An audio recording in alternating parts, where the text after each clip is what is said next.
All right, hold on. There we go. Can you hear us now? Sorry, that might be a bit of a production issue.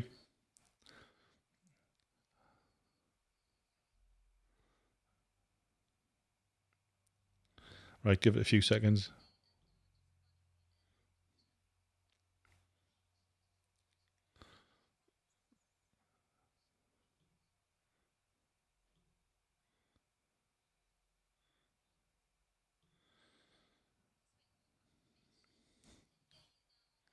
Right, that's fine. That was my fault. Production issue. Oh, we'll have to get a new producer.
And that was very elegantly put, Jen. We're getting live feeds down up from London. We're based, both me and Jennifer are based in the northeast of England. It's a very, very noisy, very lively protest that we're watching. And due to some of the communications issues we're having, we're not getting the standard 30 frames a second. I think we're getting maybe 1 or 2. So it is going to be quite jumpy from time to time.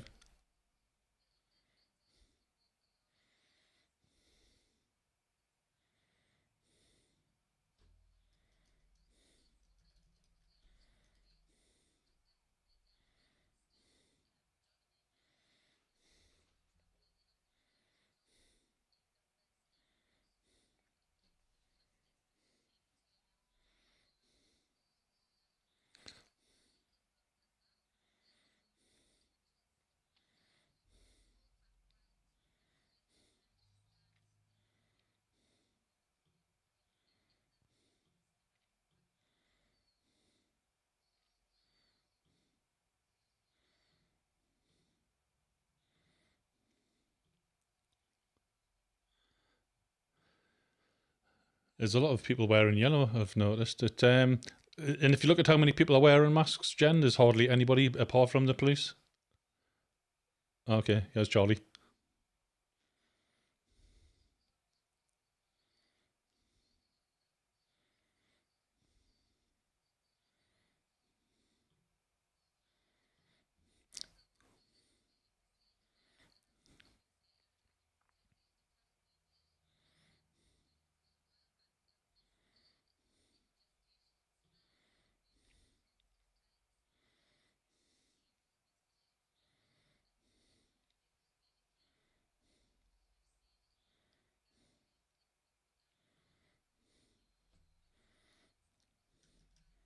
Yeah.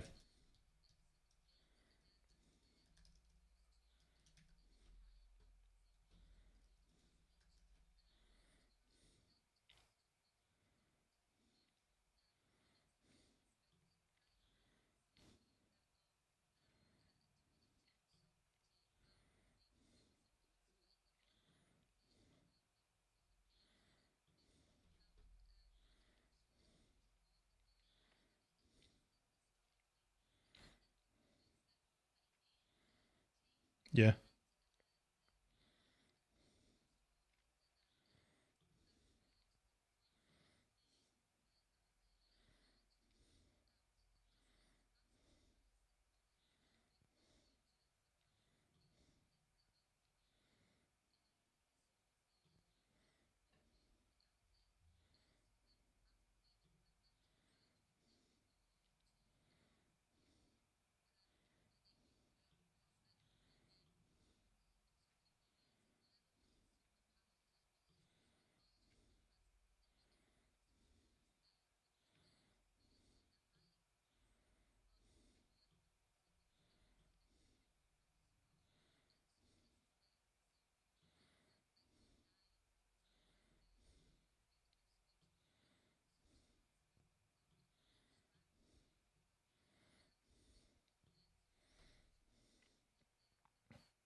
So is yellow a positive thing then, Jen, is it? Right.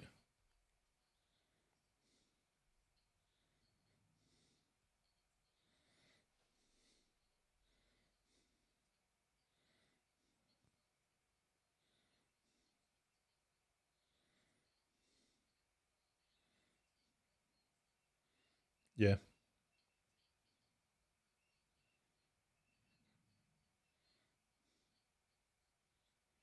Yeah.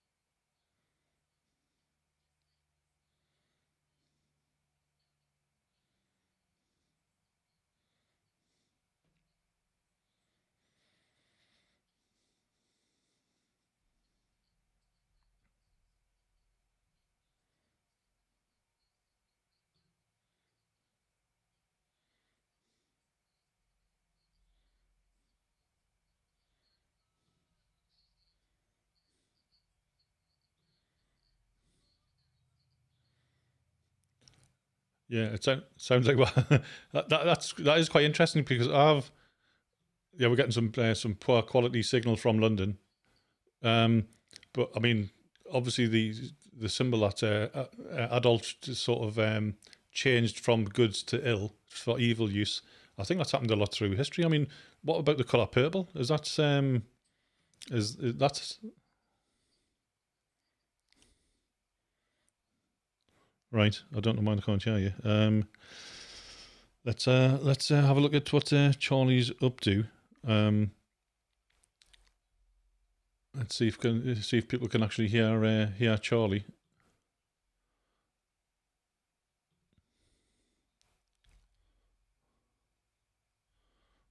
Let's see if that works.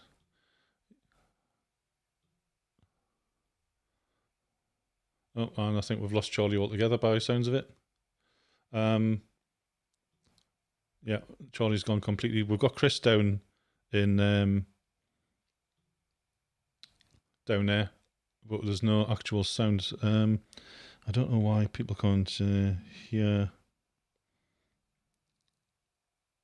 at all.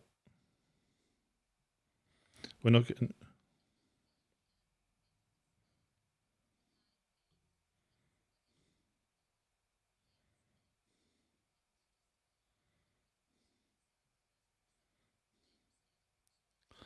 Ah, right. Okay.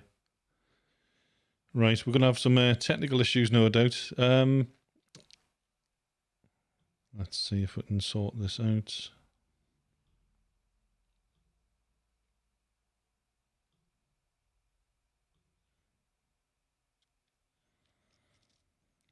Right, see if that works. Right, can you speak, Jen, see if that works?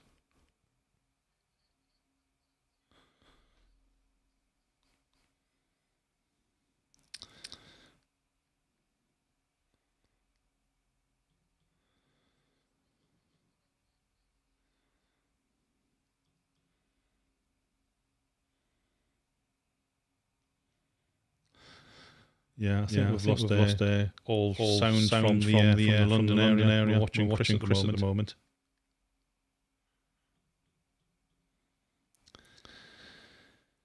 Absolutely typical. This is go live and then we'll lose some comms and then we can't hear you at all.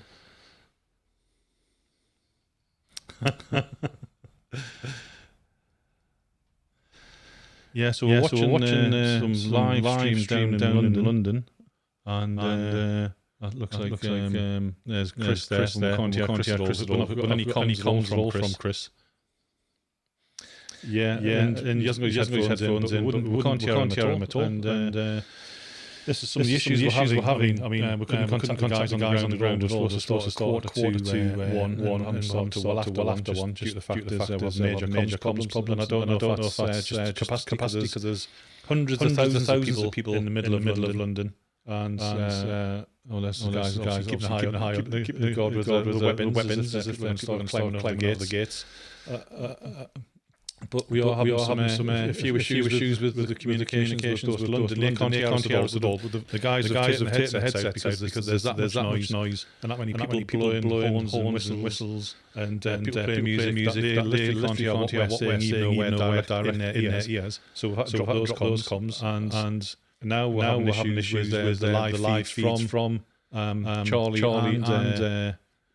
and Kim is got no connectivity at all, and Chris we've got no sound at all. But apart from that, it's doing really well.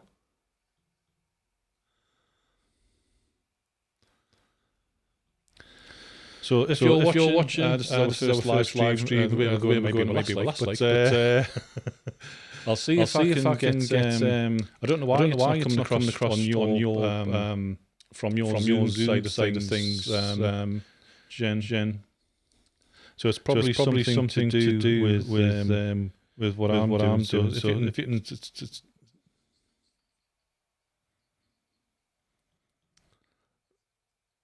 yeah. Well, okay. So I've switched off aux 2. So obviously that's having some issues.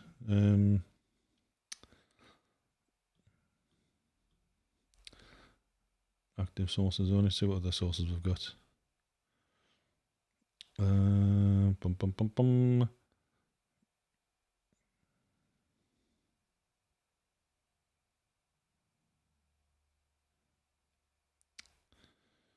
Skype 3 Amigos. There isn't an issue to do with. So it could be the setup. I mean, we're just looking to Monteroff.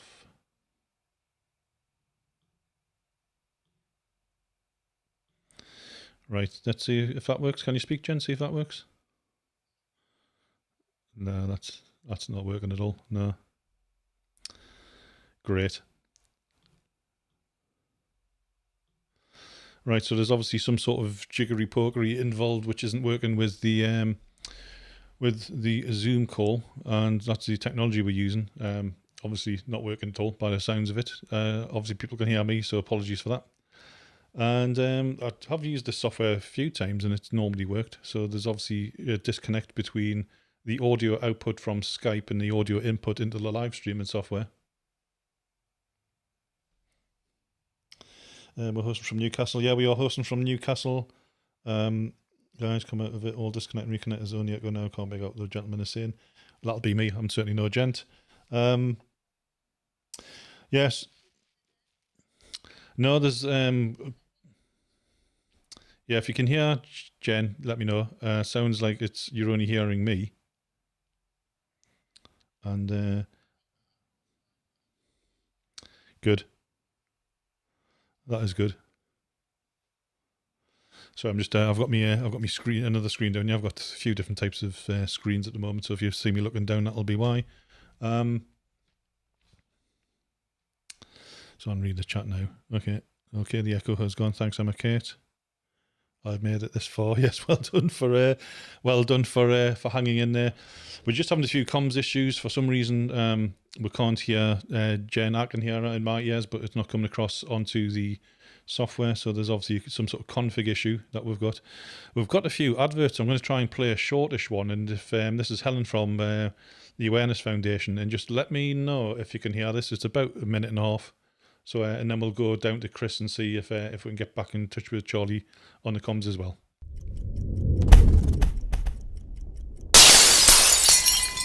Hi, I'm Helen, Health and Wellness Head of the Awareness Foundation.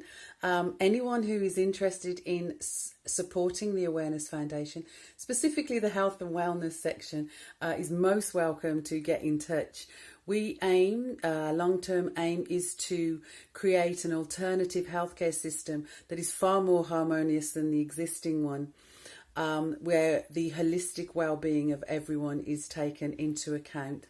This tyrannical regime transition that has been going on for 15 months is abhorrent to me.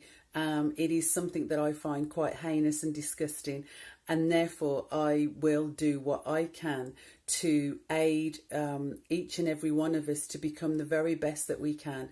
If you are now aware at this time, in this place, that's because you have a purpose. You have a purpose to fulfill. You have a role to play. Know this. Stand in your own divine, sovereign power and stand firm against this oppression, this genocide, this attempted genocide on humanity. The health and wellness section has a long-term aim of creating an alternative healthcare system that is harmonious for mankind and the planet, where doctors are, we will train our doctors to not to diagnose and prescribe as they are currently doing, but to be the healers that they really want to be, and that's the reason that they got into medicine. My particular area of expertise is mental health, offering support, trauma risk management.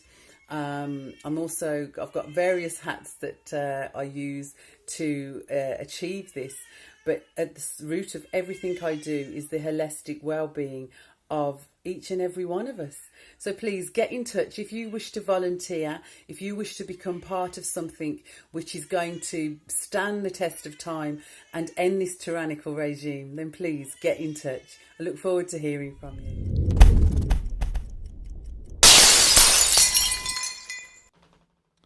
Hi everybody. Hopefully you heard that, and I've just had a quick check. Yeah, that bit's right. And I've done the jiggery pokery while Helen was talking. Yes, in the background of Helen. That's her granddaughter crying. So she's looking after the baby in the meantime. So Jen, can you have a quick see if we can hear you from now? Is it? Yes, we've got the sound of this lady. Good. At least we've got Paul. You've got. Real medicine. So if we can, we'll see in a few seconds. There's about 10 or 15 seconds delay between you and me speaking and getting stuff onto the live stream. So let's see if let's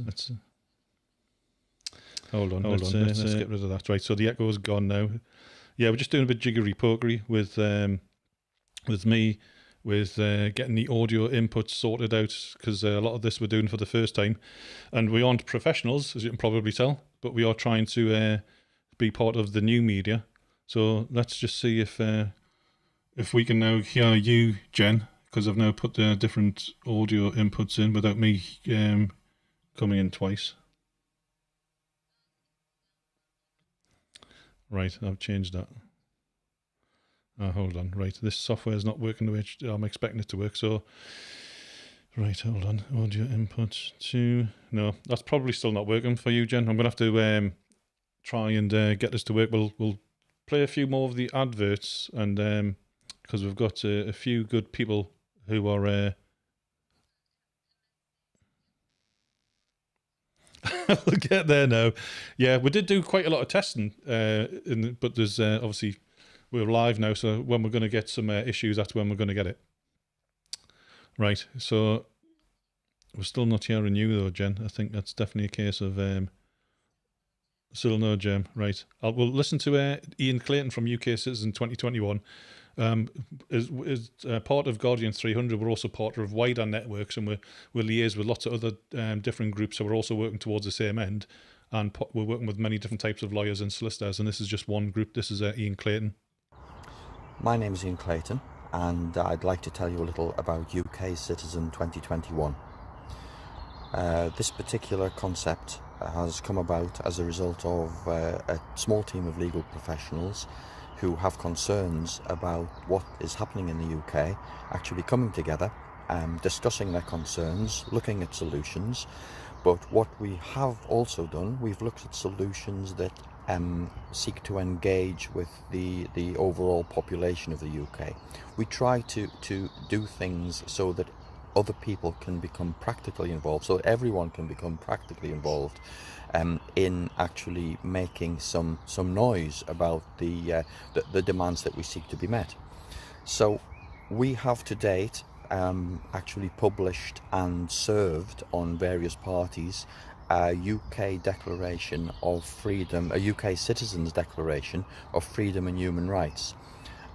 We have also very recently, just in the last few days, we've placed it on our website for download, so that everyone again can become involved with this. We've prepared a letter to Scotland Yard SO15 unit, which deals with counter-terrorism, because we believe many of the measures that the government have introduced, and many of the ways in which the government have handled so many of the things that have occurred over the last year and a bit, are actually, that they do amount to terrorism in relation to the citizens of the UK. So it's like domestic terrorism on the part of the government.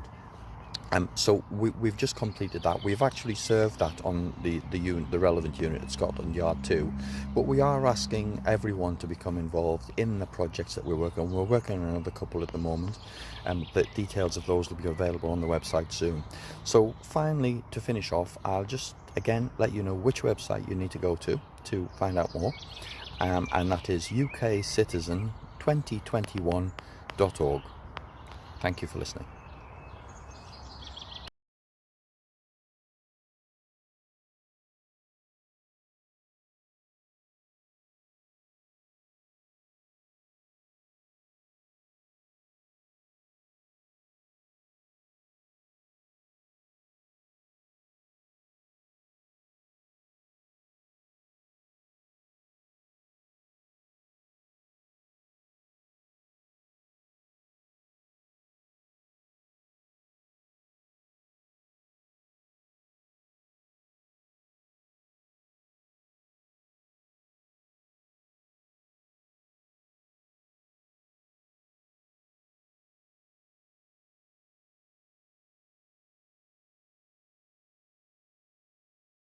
Hey beautiful people, Chico here, all the way from sunny Portugal, and I've got a very important message today from my beautiful friend, Inspired, and my light worker friend, Jenny.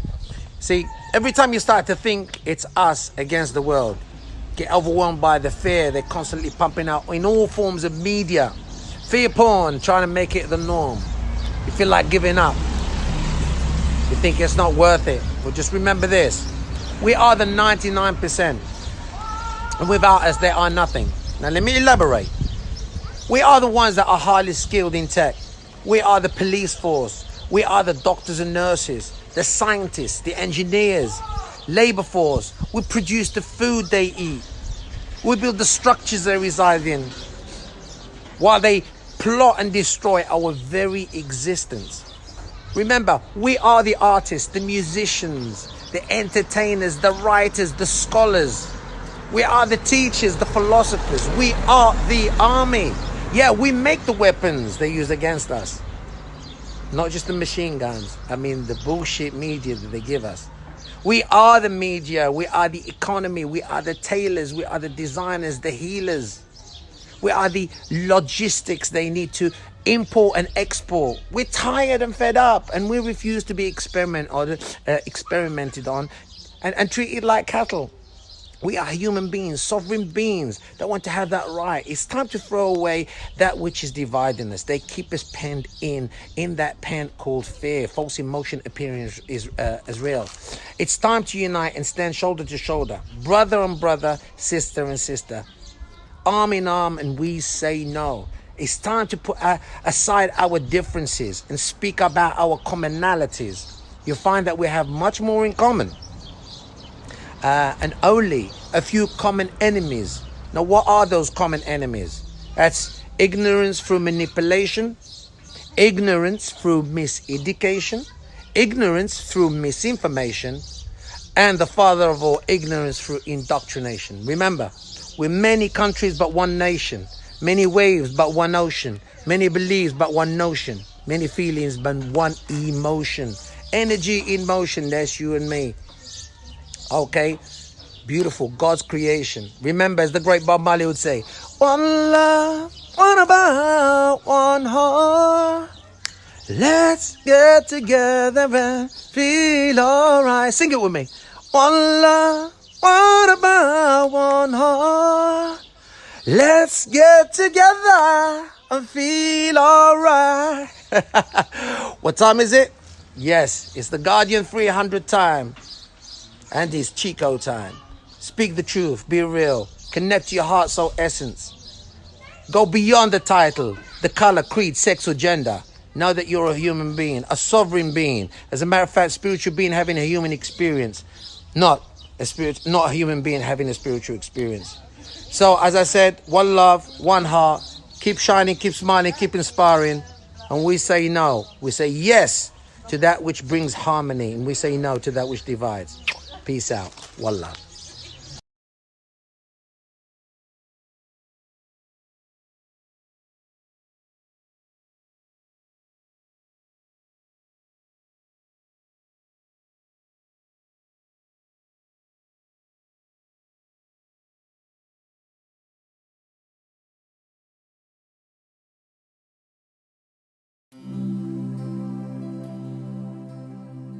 Hi, I'm Dr. Laurie, and I have an important message for the public.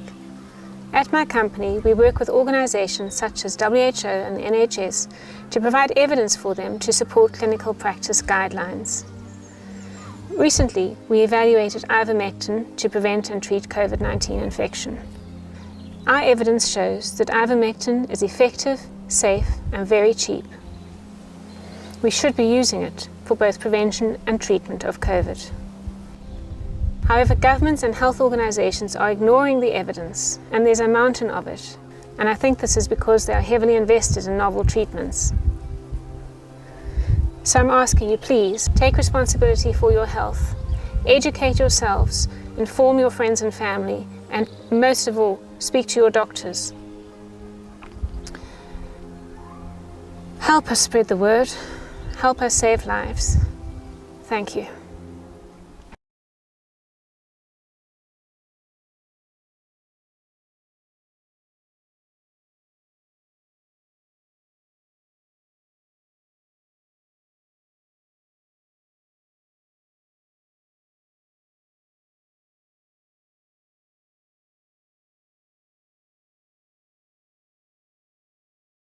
Let's see if I was trying to try it again. 1, 2, 3, 4. Yep. 1, 2, 3, 4. I do actually think we've got audio working. Right. So we've now got. I think there's a big delay though, so I think the advert is still showing. Oh yeah, well, there's a 10 or 15-second delay, but by the way, it works its way up to the get the elves in the background working, and then away back onto the output. So everybody, you should be able to hear Jen now. We've implemented yet another workaround, so hopefully this will work. the marvels of modern science, and so let us know if you can hear Jen. It's that would be good to hear. And Thank you. Let's see if we're in there. There's about, let's say, there's about a 10 or 15-second delay.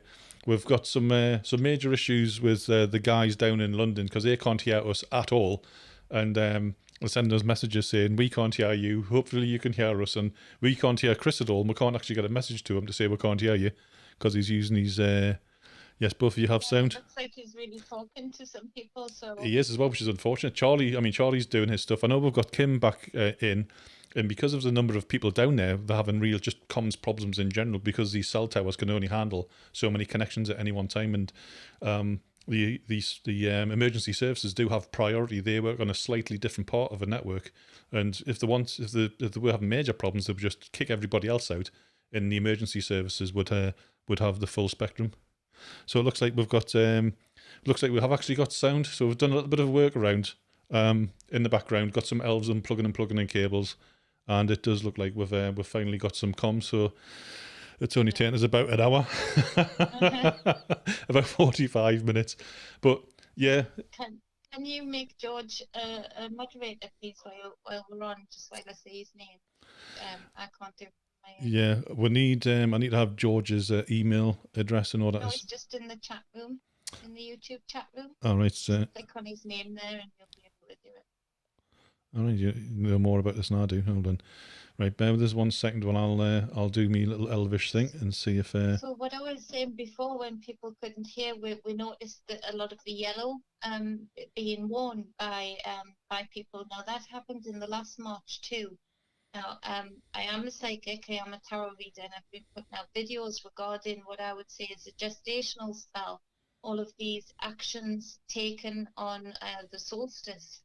In particular, and so what can be used for good, high frequency things for individuals and the collective in this duality, we can also use the same things, the same colors within the spectrum, the same symbolism for the more negative aspect of that frequency that within whatever given spectrum. Now, two colors they've been putting out, the powers that be, two colors that they have been putting out in particular are blue and yellow. So think back to all of the propaganda of like 2.6 million spent on blue painted room by Boris.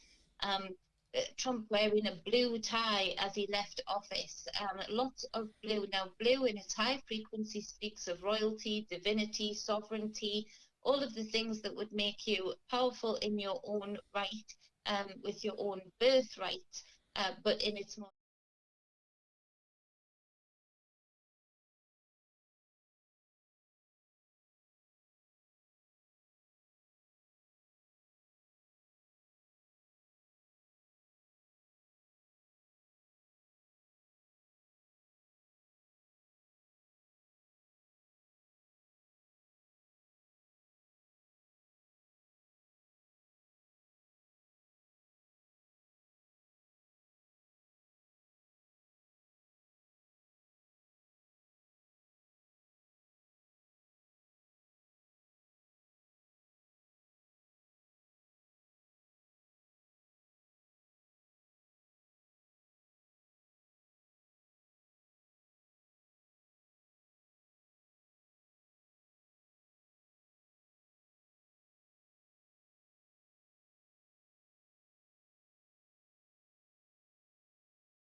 Right.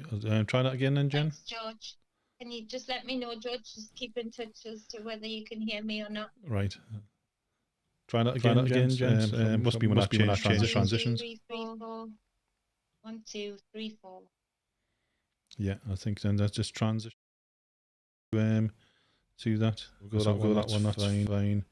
And then we'll do that one, and then So yeah, I just think it's some of the settings I've got set up in the software. So sorry, but that's my fault. Try that again, then, please, Jen. I think you lost about 30 seconds of it. 3, 4. Yeah, that's coming through. 1, 2, 3, 4. Is that coming through? It is. So yeah, as I was saying, people, I don't know where you got to with me, guys. About but as I was 20, saying, 30 seconds. Yeah. Now we see people using the yellow symbolism within the march. Now that is meeting force with force, where they are using occult ancient knowledge that was stolen from us, that is ours, against us. We have people standing for freedom using force with force. So they're meeting the high end spectrum of yellow with the lower end spectrum frequency of yellow. And so this is a beautiful thing where we see these colors and the symbolism that we know have much power behind them. It's a reclaiming of the symbols that we shouldn't be scared to have that symbol of peace depicted as it should be.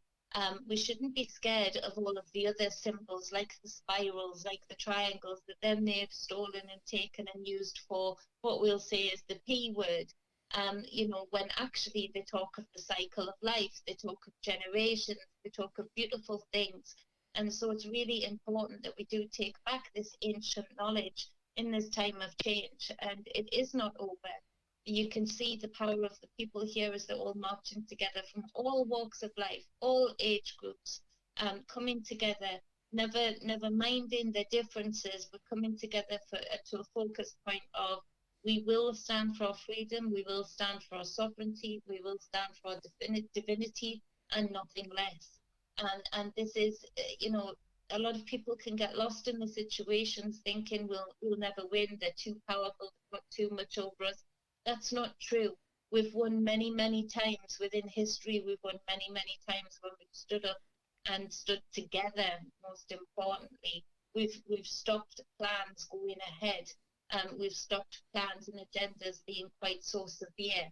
And so now is a time that we can really harness in the power of the people. We can really harness to, for once, take a hold of the wheel, let go of complacency, let go of apathy, and make a stand towards divinity and sovereignty as individuals coming together as a collective for the greater good of all.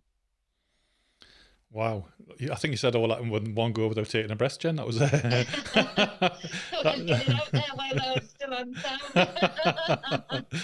sound. But I asked you earlier about the colour purple as well, because I mean that's my favourite colour, especially when it's got chocolate on the inside of it. Cadbury's it's chocolate. funny you mention purple, because that's one of the next things that are coming. You can expect to see a lot of green next in propaganda, in headlines, because if you combine blue and yellow, you get green. Now, green would speak to the heart chakra center point. So this is where we're going to start to see the next agendas roll out into the green issue, of people are poisonous to the earth kind of thing, our breath is poisonous when it's the opposite. Wow. So just like they've turned us all into walking germs in many people's minds, the next thing is they're going to play on people's emotions and fears regarding the end of the earth, pollution, and that's going to really be pulling the heartstrings and trigger points of people. And so green is the next colour we're going to see. As the heart chakra center point, which will come in with a lot of mental illness because of the actions the powers that be have taken thus far. Next would be purple that they're going to bring in. Now, purple speaks to the higher consciousness, the lotus flower, those that can reach those other realms of self through meditation, through focus, through intent, and be able to see the wider scope of things, to be able to look from a standpoint of wisdom rather than triggered mentality, emotionally triggered places, to reach that higher consciousness, to take a step back, to be able to see the wider, to be able to dip into the potentials of everything, those potential realms. So purple would be very much in conjunction with Tesla's The Magic of 369, 9 being the field of endless possibilities that you reach through your higher consciousness. Now, you can't get into that if you are in the triggered mentality that the government has been trying desperately to put many in, of fearing their own bodies, literally. We've seen mothers telling children of 7 months not to suck on their own hands when they're teething, putting in that mental instability into children, that they're walking germs, when it's quite the opposite. They're walking beautiful organisms of amazing billions of cells doing magical work each and every day. And so they use the opposites to turn and flip and relabel against us. So they're going to try and use the higher consciousness against us. And in this field of possibilities, this is where we'll see some of the technologies that they've been holding back from us, the frequency technologies in particular. And that remains to be seen, the impact of that for sure. So the more people can move up through those energy points and stand for their divinity and sovereignty, like the gorgeous people here today, the less power they will have in that purple colour, that higher consciousness colour. Wow.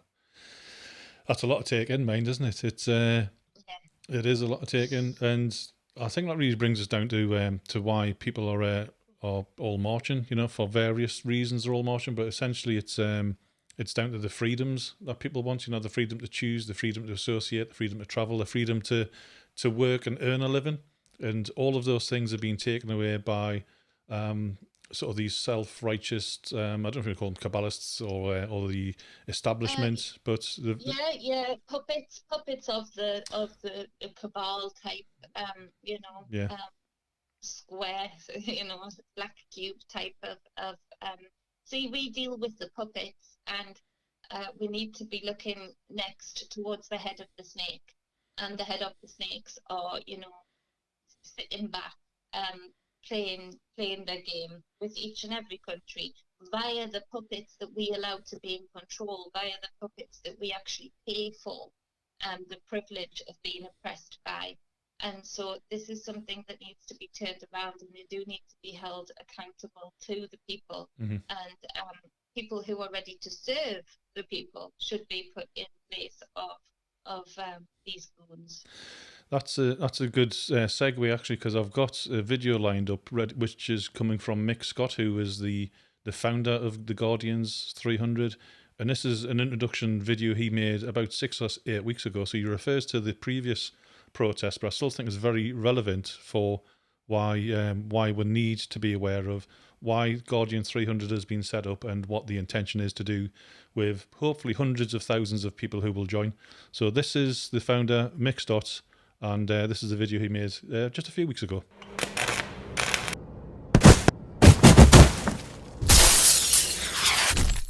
Hello guys, firstly I would like to say well done.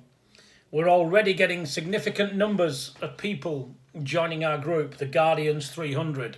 You've already taken the first step, which is a bold step. But the most important step is going to be when we ask you to stand. And of course we've got an event coming off in London on the 24th. That's going to be our first opportunity to show strength and to stand as men. This is about giving power back to the people. This is about empowering the people to understand what the law really looks like. And there's going to be training, there's going to be all sorts of resources that you can access in preparation for what we do. But you have made this first most important step. Now, it could very well be that you're connected to groups of other people that want to join in. Spread the word, because the training is going to be pretty simple. It's going to be out there and it's going to be resource-based. There's going to be some practical elements to it that you can practice. But in reality, it doesn't require me or any leader to lead this. Because really what it requires is for you to be able to work autonomously, which is exactly what police constables are supposed to do. We're going to give you some ideas. We're going to share our ideas with you. We're going to train and certify common law constables as we go down the line. But more importantly, we want you to be able to make your own decision. So if you're the type of person that wants to make a difference, if you're the type of person that wants to stand as a man, that wants to protect a group of people that are exercising their rights, their human rights, and remember, human rights always come above legislation. The police would have you believe that they're applying the law when they make arrests at these rallies. I can assure you, if you are acting lawfully, peacefully, you're causing no harm or creating no damage, there is no reason why you should be arrested at all. We're simply exercising our right to freedom of speech and our freedom to gather peacefully and assemble peacefully. These are not rights that are given to us by any government. These are rights by birth, as is our bodily integrity. And you can see that basically that is also being coerced away from us at this moment in time. So let's get more people involved. Let's get other people joining in with the Guardians 300. Now, I know at this moment in time we're focusing on men. And the reason for that is because there are already lots of other women that are awake. They know what's going on. And there's no end of volunteers coming from the women. But that's going to be the next call to action. It's going to be for us gathering the women as well. And so if we can get the men and the women standing together, if we can start to show our determination for peace and law and the application of it, then that's going to be one of the first steps in creating a momentum that's going to be unstoppable. I can assure you from conversations I'm having with the police force, I've got friends within the police force, the police are actually becoming disillusioned. They're getting fed up. A lot of them didn't sign up to this. But it's worth remembering this if you're a police person. If you are going to follow your oath as a constable, then you individually should be protecting the people at this moment in time that you're unlawfully arresting. And you know this. We don't have to tell you this. We're never going to lower our levels to the point where we become violent or aggressive. But that's what we're seeing from some of the government agents. Violence and aggression when there's no need for it. We're going to make sure that when we meet any of the police that we treat them as friends. We treat them the way that they're supposed to treat us. As opposed to acting as agents of the state and following diktats. And as with all of these situations, whenever you get people putting orders from the top right down to the rank and file, it's never the people at the top that suffer. not unless they're taken to task. That day will come, I can assure you. What we've got to do now is create a grassroots momentum that's not dependent on any one individual. If this was about me or about any other person that is delivering this training or getting people ready, then it's doomed. We will make a system whereby everyone can learn this individually, apply it individually, come together as groups and follow some very, very simple, lawful, peaceful strategies. Now, if we can do that, we will change the course of history. And this is one of the few things that I thought I would never have to experience in my life. Having served for 30 years, never did I think that the biggest battle that I was ever going to have to fight was going to be on my home turf, and it would never involve bullets or guns or weapons. It simply involves mind games and control and coercion. So let's keep the momentum rolling.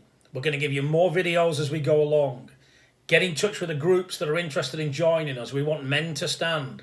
The girls will follow. The girls will be with us. The girls are also chomping at the bit to become guardians. And that group will no doubt help influence the number of men. Let's keep it rolling. And I look forward to sharing some resources with you when the group opens on the 14th. These resources will no doubt, one, give you information, and at the same time, prepare us for our first stand, which will be the 24th. I'll be there, my grandson will be there, and no doubt the males in my family will be there. I look forward to seeing you all then.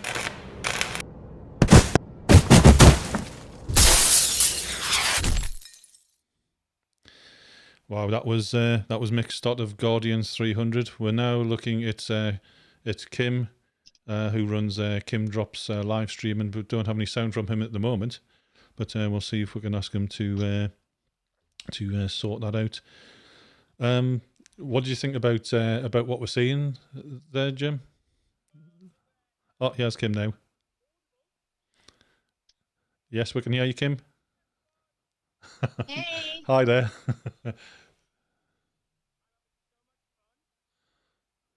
You look like it. You look like it. So is the mood good down there? There's thousands and thousands of people. That's awesome.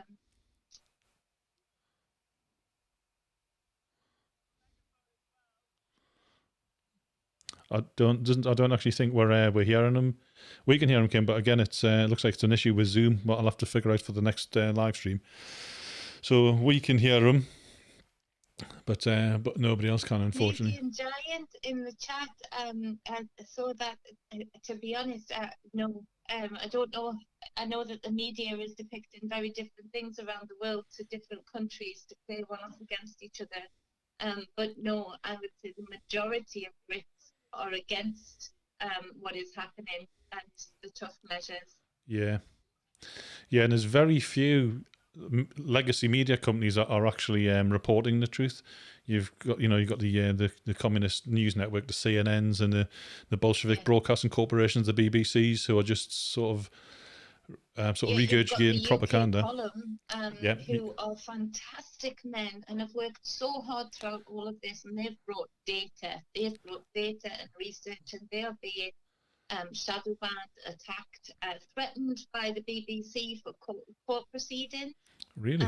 So yeah, go and support them if you feel led to, because the UK column, they are really being stranglehold, and they've done so much for the people to put the truth out there, put their necks on the line. They've had some really nasty threats, and the BBC has come in hard with some court actions that are rubbish. You know, they basically have told them that they look too much like a news station because they're too professional. And Right. that was the court proceedings papers that they wanted to put forward. So Wow. Absolute ridiculousness. But hopefully this will be the death of the ship that is the BBC. Yeah, and they do need to sort of to die, as far as I'm concerned, as an organisation. They've been going for decades and decades on a very, very old sort of model of a license fee payment, and they were allowed to go onto the iPlayer on the premise that anybody over 75 didn't have to buy a TV license, and then they changed that. And then they reneged on that deal. And so in my book, they should also get rid of the TV license Oh, sorry, I iPlayer. had an uncle that worked quite high up in the BBC, and it's nothing but a nefarious octopus entangled web of looking after those that we would rather not see within the collective, and not looking after the interests in particular of children, and of course then the elderly too, and they're being caught out. I put out a video a little while ago about how they're being caught out as being part of the 16,000 journalists that were paid lots of money to show fake scenarios that would get the Syria bombing going. So showing children as if they'd been gassed when they hadn't been. That's been proven, that's out there, but yet nobody comments on that on the mainstream media. Yeah, it's rather odd, isn't it? Unfortunately, you can't hear this, but there is quite a loud noise down in London. Lots of shouting and screaming, and people blowing whistles and hooting horns and air horns and stuff. Me and Jen aren't going to try and emulate that in any way, shape, or form. But you can see the enthusiasm. I mean, I've not seen anybody wearing a mask yet, apart from the police. No, me neither. And to be honest, that's so redundant now anyway. You know, with all of the evidences that are in, there's even calls within the main ranks of powers to say that that's that's old now. Yeah, there's a guy who's just shouting freedom. I think that might actually be Kim himself. That's Kim, yeah. That's Kim. I'm going to have to stick him on mute because I can literally not hear what he's... He's got his megaphone. He has. So it's a great atmosphere down there. You can see that, and these people, there's not a hint of aggression or violence. They're being so wise, because they early on with a lot of my American brothers and sisters, friends, we saw that the triggered mentality that they deliberately they were putting out what I say with our spells to trigger people into reactionary states where you would see them taking part in what are riots, and you saw them tying in mainstream media, trying to tie the two. Again, this relabeling and repackaging of our rights, in that this started to tie together the word riot and protest in the same box. Yeah. And so they were deliberately describing riots as protests and vice versa, to try and demonize. And for a little while it worked. But, you know, people have got clued on to that now. They've hold on a minute, no. And so it's so wise of them to not react in the way that it may feel led to sometimes when there's getting any aggression from the police or a few bad eggs in the crowd, because that's exactly what the powers that be want. And so this just show of people power with like minds, like hearts is so powerful, and it's such a wise way to go about things right now. Yeah, and as we can see, the roads are absolutely jam-packed, and you're right. And this is what the Guardian 300 is about. It's about being peaceful and yet letting them hear your voice. Because as far as I'm aware, and as far as I can tell, the police and the authorities want the people to turn violent. They want to be able to then crack down. Yes, they're looking for that excuse. They're looking for that excuse for sure. And we see that over in the US as well, where the defund the police thing came in. Because they wanted to give people who were in a triggered mentality, in a reactionary state, some space and time to react to that, to fulfill the freedoms that they felt had been taken from them, from the police for so long. Yeah. And so that's where you see the looting, the rioting, and that's exactly what they wanted to happen, so that they could come in hard on the people. And hopefully get like the National Guard. Thankfully, that didn't come off in the way that they planned it to, but it would have done if people had continued those, Minnesota riots and whatnot. Yeah, and I think it's important to remember that it's the police who are the aggressors here, and those are the agents of the state. And if you look at the last protest, where it was completely peaceful, and when people then, after the main protest march, then congregated and were playing music in Hyde Park, and then you had sort of a 20 or 30 sort of Met Police just start pushing away and forcing away, and then start trying to attack people, and they were forced I back. actually watched that. I watched Yeah. that in real time. I streamed some of the protests on my channel, but watched that afterwards in real time, and saw that happening in real time. These people were sitting there literally, like the old pagans, sitting round, playing music, having a laugh in quite small groups too. You know, they were spaced out because there was different types of music playing in these different groups. Yeah. Different types of chat, and people were just mingling between these little groups on the green, and absolutely peaceful. Not even litter, to be quite frank. You know, you saw people on the end of that stream picking up the litter and putting it into a bag. And so, you know, nothing but just connecting, making relationships. And so it was a beautiful thing. And then you saw these police come in and then getting called some more police, more type riot type police. And there was very questionable photographs. I watched that in real time. There was very questionable photographs afterwards of some police injuries. Where one minute they had injuries, the next they didn't, and there was no blood on the vest, so to speak, you know, when there really should have been.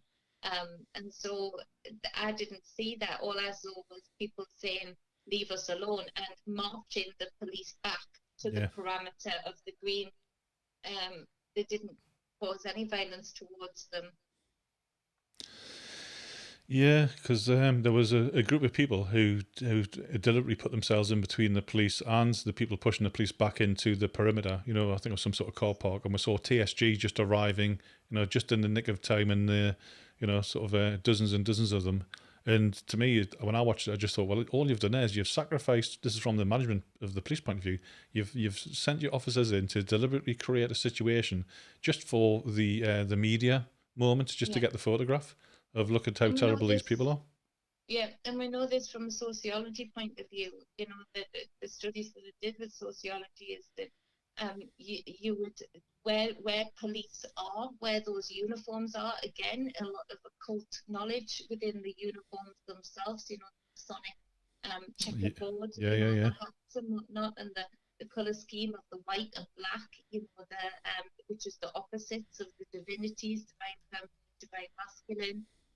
And so there's a lot of even occult knowledge just in the uniform. So people are and because of the actions of the police force, at the whims of the so-called powers that be, during generation after generation, we do have a built-in part of us where in sociology you would speak of, you can bet your life there'll be no trouble even when millions of people are together, but you present the uniform into that mix and the energy that uniform brings, and it causes a spark, it causes aggression, it causes reactionary states, you know, opposites clashing.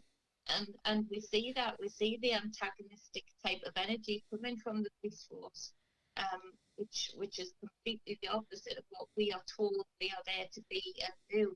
And so that needs to be addressed for sure. But the more peaceful people are, and to be honest, any soldier, as you know, would say, any guardian of any type, a parent, a doorman, door lady, would know that it takes a heck of a lot more strength and wisdom to stand in the face of an aggressor and not give that aggressor what they want. 100%. I.e., you being in your reactionary state. Yeah. It takes real grit and a warrior heart to stand in front of somebody who is trying every single which way, both subconsciously in the uniform that they're wearing, the words that they're using, the stance that they're holding, everything, the hand movements, the body gestures is being aggressive. It takes such a warrior to stand in the face of that and not give in to the reactionary emotional state and give that triggered result, which is what this person who is aggressing anybody is seeking. They're seeking to do that because that's how they can pull you down, especially when they've got that uniform on, because they're given special rights to have special controls over you if you should breach their rules. And so it is interesting how people have just come to this conclusion organically And this is where movements like this are so beautiful, because organically people have recognized that we see what you're doing. And this gives me such hope for humanity, because you realize that there is this collective consciousness as well as our individual consciousness. And we can connect with each other from all walks of life on that level of the purple, of the nine, of the field of possibilities, and come to an agreement as to how to go forward, no matter what our individual states are. And so it's such a powerful and beautiful thing that we're witnessing, with people just naturally and organically come into that collective consciousness decision to say, we're not giving you what we want or what you want. Yeah, and I think I mean there is a way to sort of like handle yourself, to carry yourself. I mean, I've seen police officers who were carrying weapons. This was in the metro centre, and you were walking and handling themselves very, very aggressively, and it was the way they were carrying themselves which made me take notice. And having been in that position myself, not in the metro centre, but I've been in foreign lands carrying a weapon with the Queen's uniform on. You know, it's a heart and minds. Thanks for your support. It's the hearts and minds that you take with you, and you're trying to not intimidate, even though you're carrying a battlefield weapon. You know, in the population, you don't walk around in an aggressive stance. You're there, you smile at people, you say good morning. If you can speak a few words of their language, and just a few, they appreciate it. You know, you can say hello to them in their language, and that's and you're sort of like an ambassador, and you're of the uniform and of the country that you're from. But to see these two officers walking around, these two agents of the state walking around in a very, very aggressive manner, carrying these automatic weapons, and you think, wow, it's almost as if they're trying to drum up the trouble, you know, within the populace. And these, you can feel it. The energy, And I just thought, wow, I was very tempted to start taking some video, because it was just, it really, really stood out, because everyone else was just, I mean, this is about a year and a half ago, 2 years ago, before the scamdemic. And to me, I just thought these people have got the wrong idea of what it is to be like as an ambassador of the constabulary, and they don't really call themselves constables anymore. They call themselves police officers, officers. Not constables. And strictly control. Yeah, and if you asked them if they can recite their oath, I think only a very small percentage could. So I think that's a lot like any of our systems that we're dealing with today, and this is how this gestational spell works that the powers that be have put down around the world has worked so well, because they've worked hard generationally to build these systems. You know, we have the universities that are basically all owned by the Rothschilds, so all of the medical students coming out of the universities are very strictly, they have to very strictly adhere to a certain schedule, a certain doctrine. Yeah. And if they start looking outside of that, they actually can lose points. They can lose spaces for jobs when they actually qualify. So this is where they've built systems that roll along, which is what Guardians 300 is trying to do, to make it an organic rolling system of many different individuals, so lots of different organisms coming together as one big organization that has a like mind and like-hearted intent. And because this is what they've built in their systems, in that the police system also, there are many doctors that cannot recite the ingredients of, let's say, the roll-up of sleeve.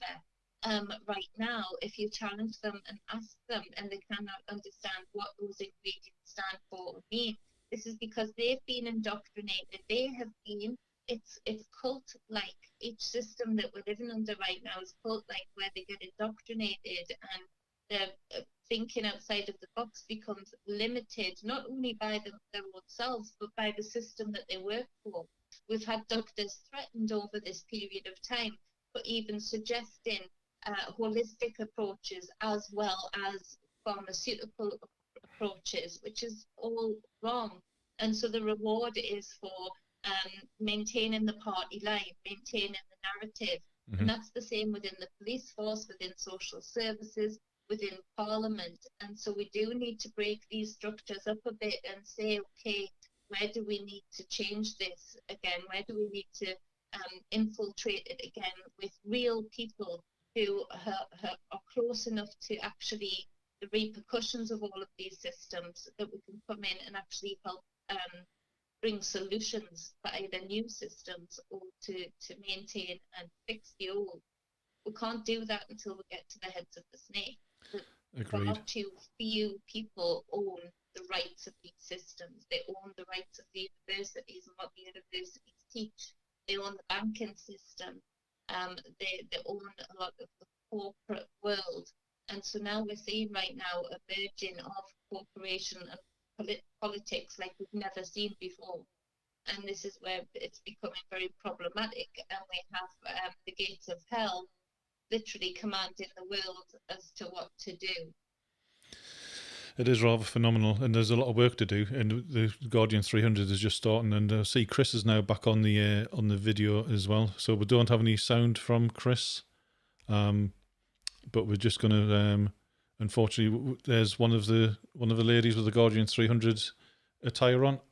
Unfortunately, we can't hear what you're saying. We've got video from Chris, but we've got no audio whatsoever. Obviously, technical issue with his device, I think, by the looks of it. Kim is actually taking a bit of a break because he's been carrying his phone for about 45 minutes. And Charlie, we've got no connectivity, so we do to it all. We do actually have 3 people on the ground, and we have done quite a bit of testing, and that worked until we went live, and then a lot of it didn't work, and we are having a lot of comms problem. There's Chris eating an apple, which is good, and we knew we would have some comms issues. However, we've got zero sound at all over Zoom, and we are having very much connectivity problems for the 3 guys on the ground who are giving us live feeds, sort of all in all different parts of the march. And I don't know what part Chris is at. There seems to be quite a lot of space around him. But we've got 3 guys on the ground, and we've currently got Chris. Charlie is gone AWOL. But we'll see if we can find him and bring him back in. Yeah, that would be great. Unfortunately, we can't hear Chris, and I can't lip read, so I can't tell you what he's saying. I wonder why he hasn't got headphones in. I don't know, because I've tried telling them that we can't hear him, but there seems to be a lot of people there. It would be great to hear some of these people. Yeah. So he has handing out, yeah. That's the other thing. One of the other things they put out the yellow card system, where you report certain reactions to a certain infusion in the arm. And so that was very telling to me too. That was another heads up to me as to what was happening in the hidden, in the occult aspect of what's going on right now. So the yellow card system being another one where that colour was made very prominent in people's minds. Yeah, and I do see he's handing out yellow leaflets. There are lots and lots and lots of people. No doubt the legacy media, I'll say there's about 6 people turned up. And yeah. And I know people... Sorry, go on. All of this yellow goes back to World War II. It's a repeat of, with better technology, they've learned more about how to control people's minds and whatnot, how to change people's DNA. So again, we're seeing the results of that. This is coming up, into August and into September. If the plans aren't stopped, we're going to start to see some real fireworks. That's from my perspective. I've got to say, for absolute clarity.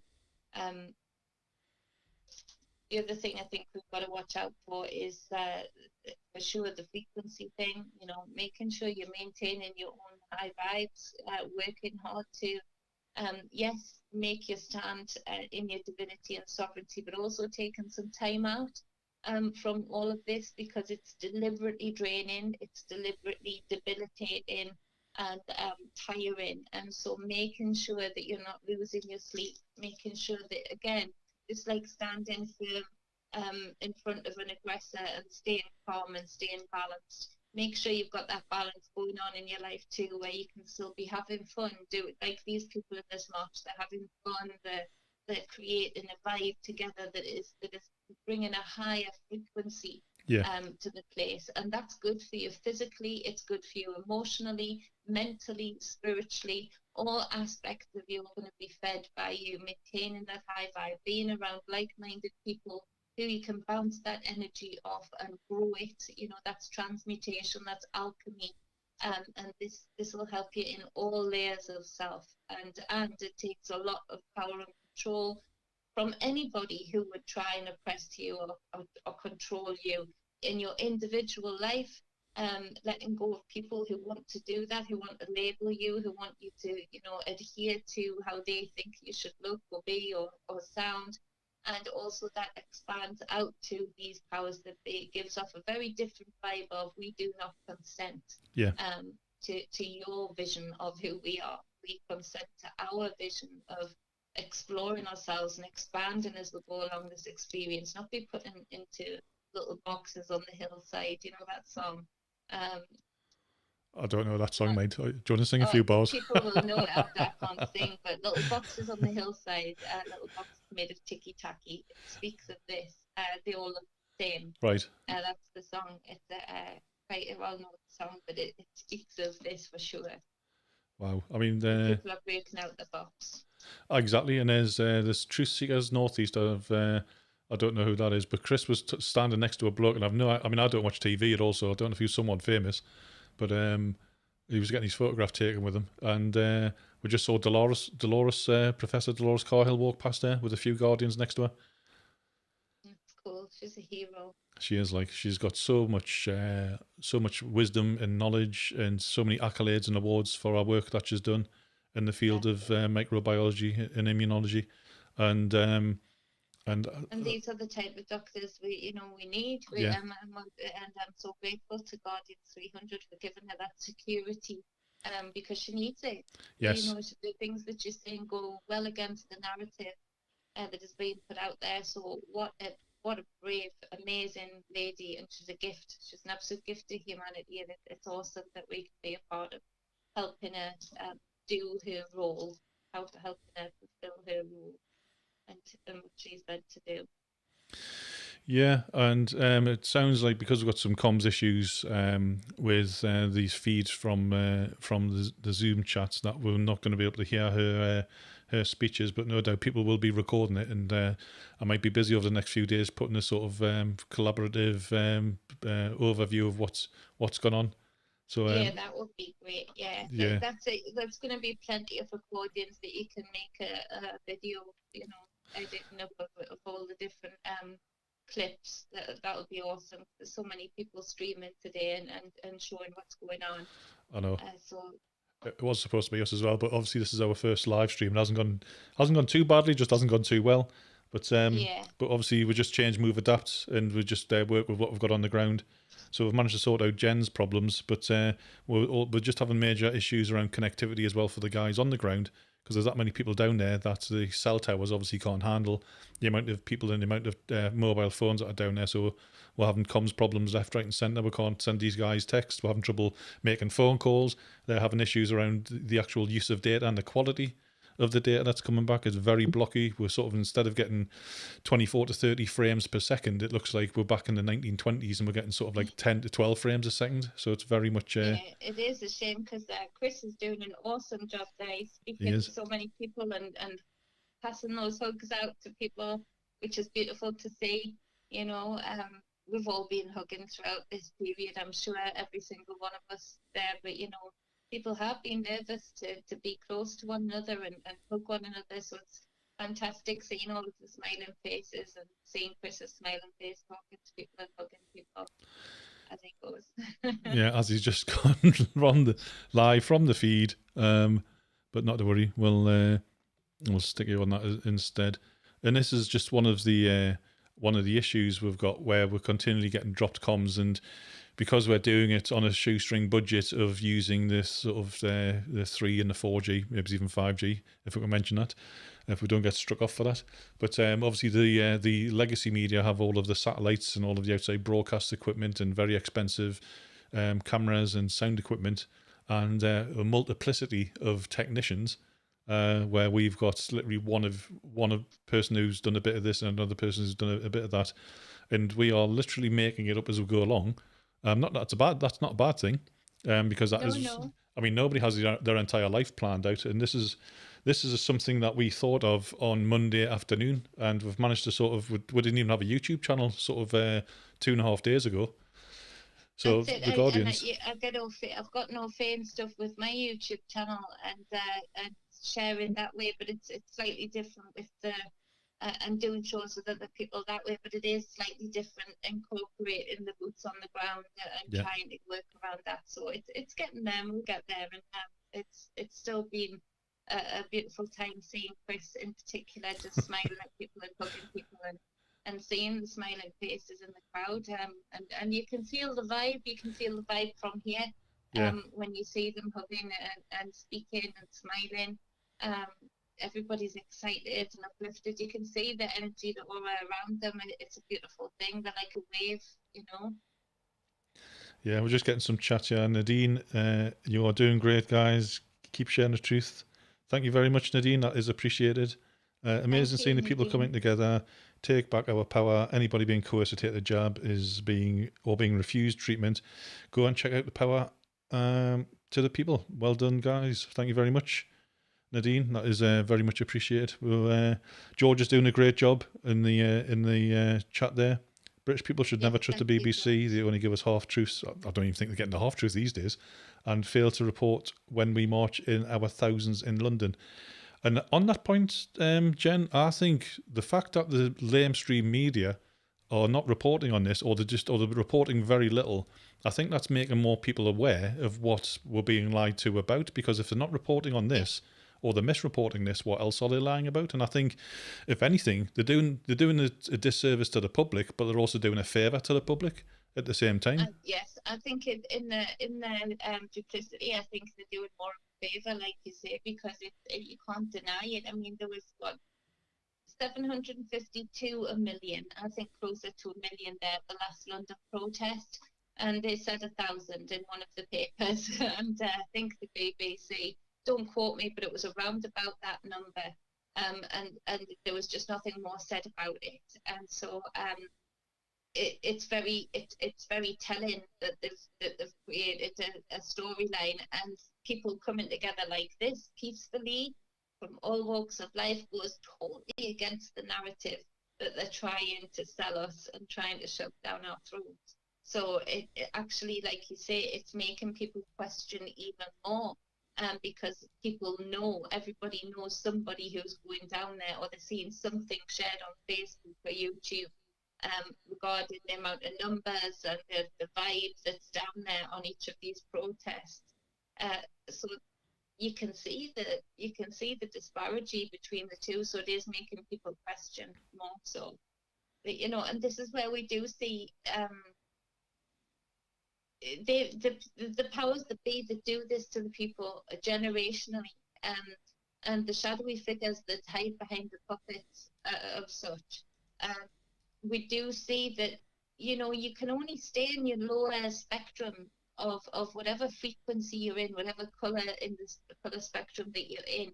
You can only stay there so long in the more negative side or in the more high frequency side before you start to break those energy points. So you start to see psychopathic behaviour, you know, in somebody who has stayed in their more negative frequency for much longer than they should have. There's no balance there. So we will see them start to slip up and make even more mistakes that are blatantly obvious to anybody who's watching, you know, exactly how they're reporting the numbers of the protest to the real numbers that were there. And so that it's a good thing that happens, because it does show them up for what they are. Yeah, and it is quite bizarre on how they're making so many mistakes, and I don't know why. And we're just watching Chris interviewing a lady there. I don't know why they've decided to accelerate whatever it is they've got their plans are, but they're making more mistakes because of it. And again, that's making more people aware. And what my Facebook account got crushed and deleted because I mentioned something about the airport shutting down by endless decade. And within half an hour of me mentioning that, I got booted off Facebook, which I've had for about 10 or 12 years, and which I was quite amazed at. I was like, wow, that's really hits whatever I've hit on the nose. And I don't want people to speak to other people in a free and open way. It's you're only allowed. No, on my channel, I shared the Absolute CDC website with, and I'll not go into it because I got a strike for it, Wow. but it was their information. that I was sharing out, but because it went against the narrative and I could pick holes in it with their own information against their own information, I got a warning and a strike for that. So again, I hit the nail on the head, just like yourself, and they didn't like it. So, but they are making mistakes now. If you look at time itself, it's been reported to be sped up, and you can feel that now. You also see that with them, if you were to look at it from the occult point of view, which they do at the highest points where these decisions are made, they take into account all of the ancient knowledge that has been stolen from us and lost from our consciousness for too long. Yeah. So they really are taking in the astrology. They really do have people like me advising them. They have psychics, they have astrologists, they have everybody that can look at the signs of the times. Now we are coming into a different cycle, and so they want to get ahead of that. They want to be able to do what they did way back and start to rewrite history. So you see things like the paperworks that they're doing. If you died within 28 days after a certain test, it was being said that you died of a certain thing. And so this is so that when people look back in history, they're rewriting history in real time. And because they're having to speed up, because people have been waking up, they've had to speed up. And this is where you're going to see the mistakes coming in. And we're also dealing with generations worth of low frequency beings that have spiraled out of control. They're into the levels of psychopathy. They're not in a balanced place. So again, with that, we see mistakes being made. And that's good for us because we can actually get ahead of it if we start thinking like them in a way, which is like we used to think. It's our knowledge, but taking that back and being able to act in foresight is where we'll get ahead with whatever they're doing, with whatever given cycle is coming on. Yeah, and there's not many people addressing this, and one of the few mainstream, well, I'm not going to call them mainstream anymore, one of the few legacy news sites that I watch on YouTube is Sky News Australia. Okay. It's one of the few that actually have any sort of challenge towards the sort of man-made crisis scam. I mean, I've worked in the renewable sector for 2 years, and I'm not going to go into what I saw there, but that's not good news. That just seems to be a way to get money from the poor people to the rich people.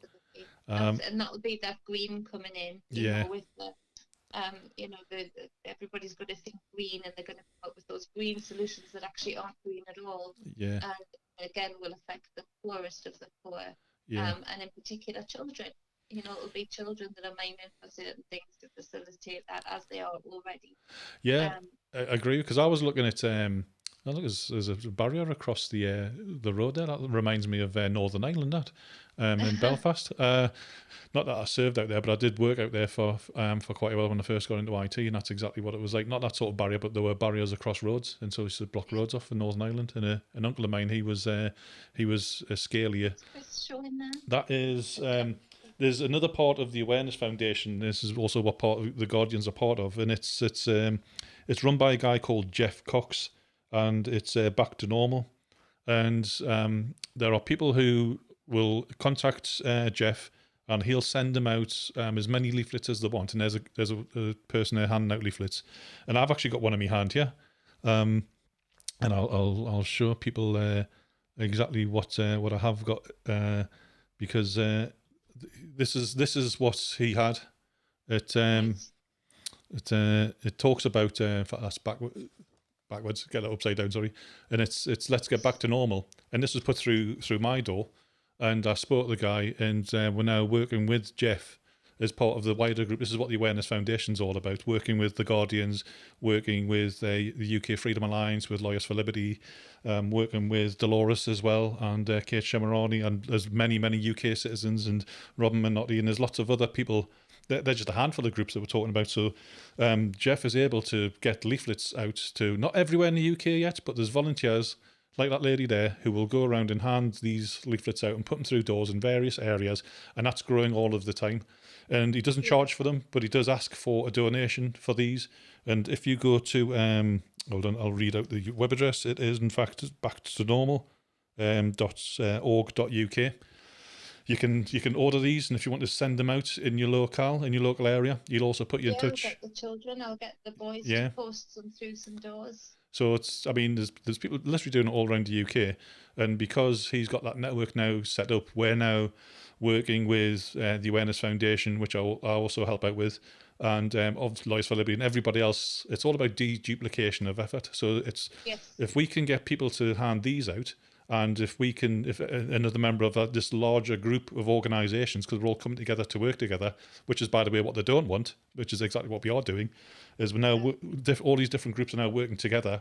And if one of us wants to do a task, which is maybe hand out some information or to get information out to the public or to write letters to certain organisations, we all talk to each other to see if anybody has done that before, if anybody's got a conduit into these organisations or has got the data and names, addresses, people or organisations, and rather than everybody going out and looking for it by themselves, and make sure we haven't already got that information within the larger cluster of organisations. So it's all about. It would be great to speak to him. Just a good guy. To Mick about something like that, because I had an idea years ago, because I could see what was happening or coming down the line. Yeah. And I picked up a web domain name called Lonely Me. And I didn't do anything with it. I didn't have enough tech knowledge to do anything with it. But I wanted to build a website where people could get in touch, because loneliness kills. And so we've seen that over this time. So where people could get in touch around the world and put in their preference. So people who've maybe lost their partner and just miss sitting down to eat with somebody. You know, if they have a screen, somebody in Australia can sit and cook a meal together. They can get the same ingredients at the shop, and they can book a time where they can then cook it and then sit down together. And yes, it's screen to screen, but just have a discussion. So from the simplest things to whether you like playing chess, or whether you just want to talk, or whether you're a truther, you know, so that you could put it in your own category and just reach out around the world to connect people in like-minded groups. And then have the choice to do that individually or not. So I brought that up with Mick, and we think it's a great idea to start off something like that, where, because you see, I know a lot of people within my family and within my friendship group who work in management, particularly for not nursing homes, but assisted homes, you know, where they're very independent living, but at the same time they have a manager there. And these people are falling through the net every single day. You know, carers all of a sudden aren't taking old ladies or old men to the shop the way that they used to. And so the loneliness that I've been picking up on within these organisations, where you think, oh, they're sorted, they're okay. And it's those little things that mean something, you know, having somebody strong enough to push you in a wheelchair along to the shops. So I'm looking to set up some kind of page where people can put out the need. And you know, somebody within the Guardians may sound to say, oh, well, I can read a book to somebody for an hour on a Thursday, you know.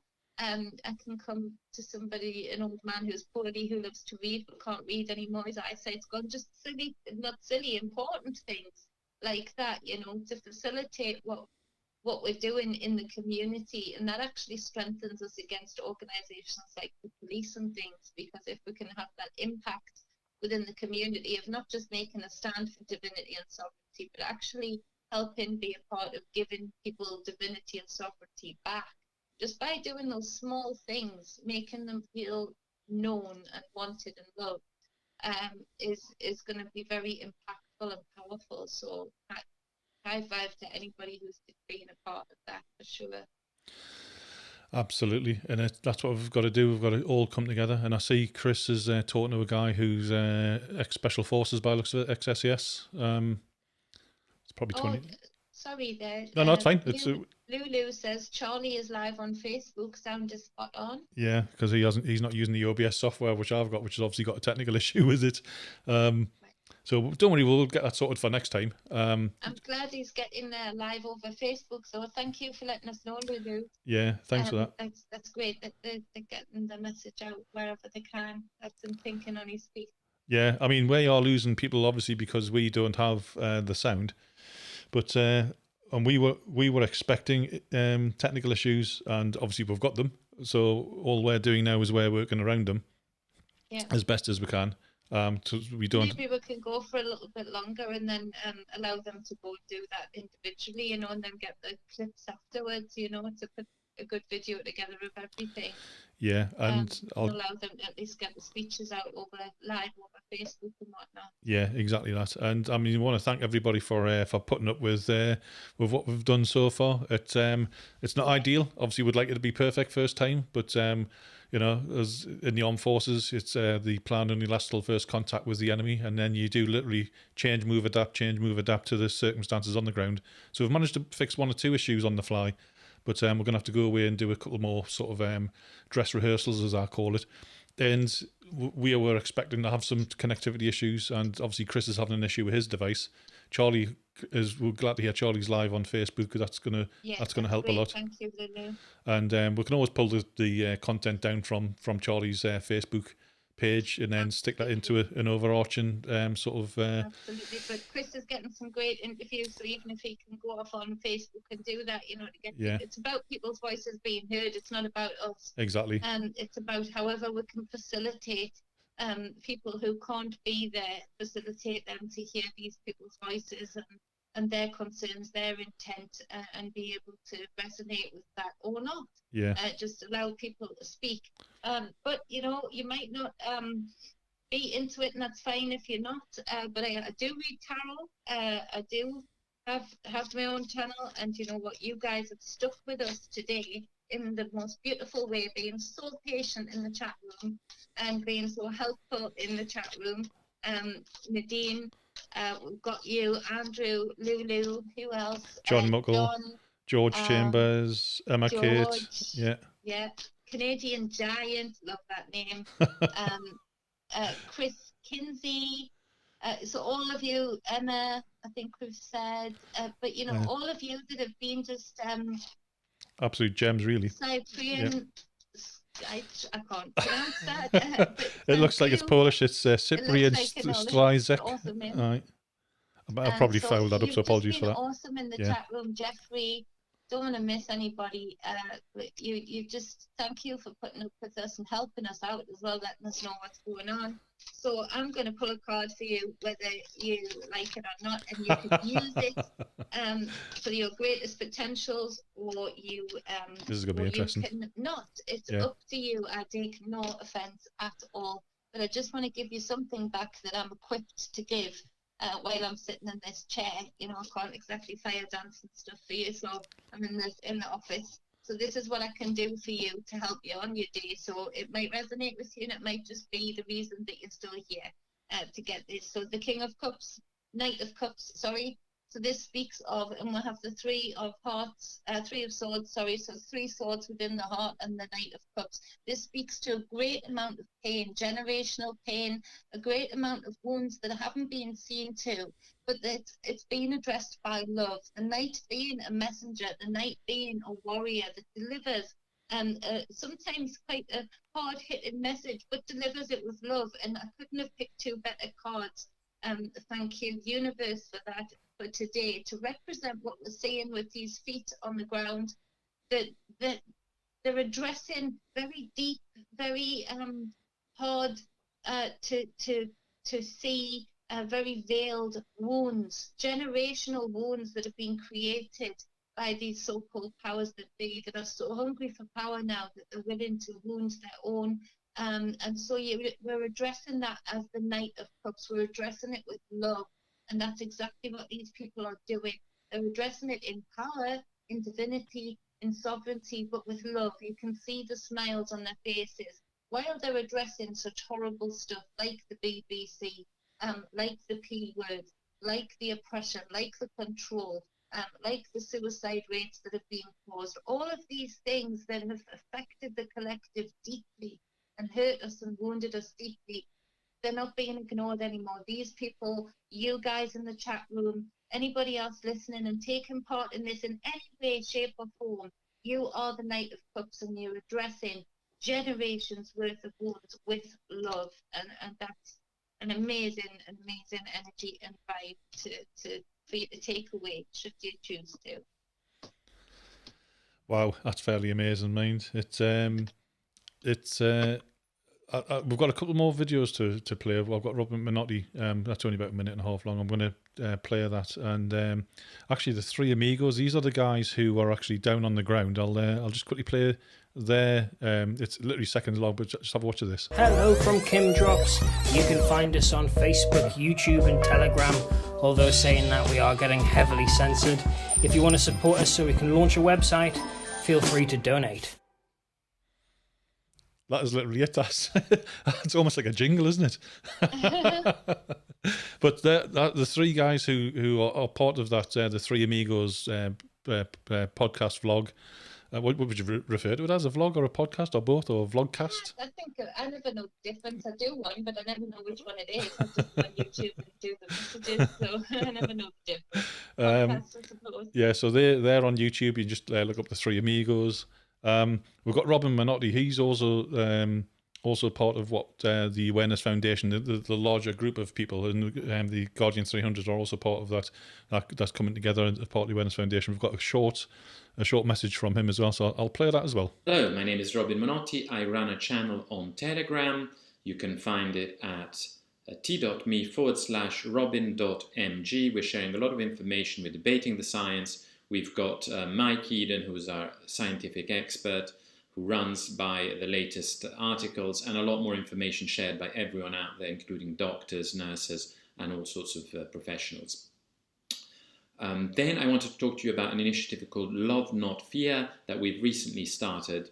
And this is meant to develop in striking visual images some of the messages that are coming from psychologists, especially those who have worked with the COVID anxiety syndrome, who tell us that we need to basically unify and unite under the banner of love and let the fear behind and reject the fear that is given to us from the media and from the government, and unite behind love so we can unify and actually beat this Project Fear, which we may call.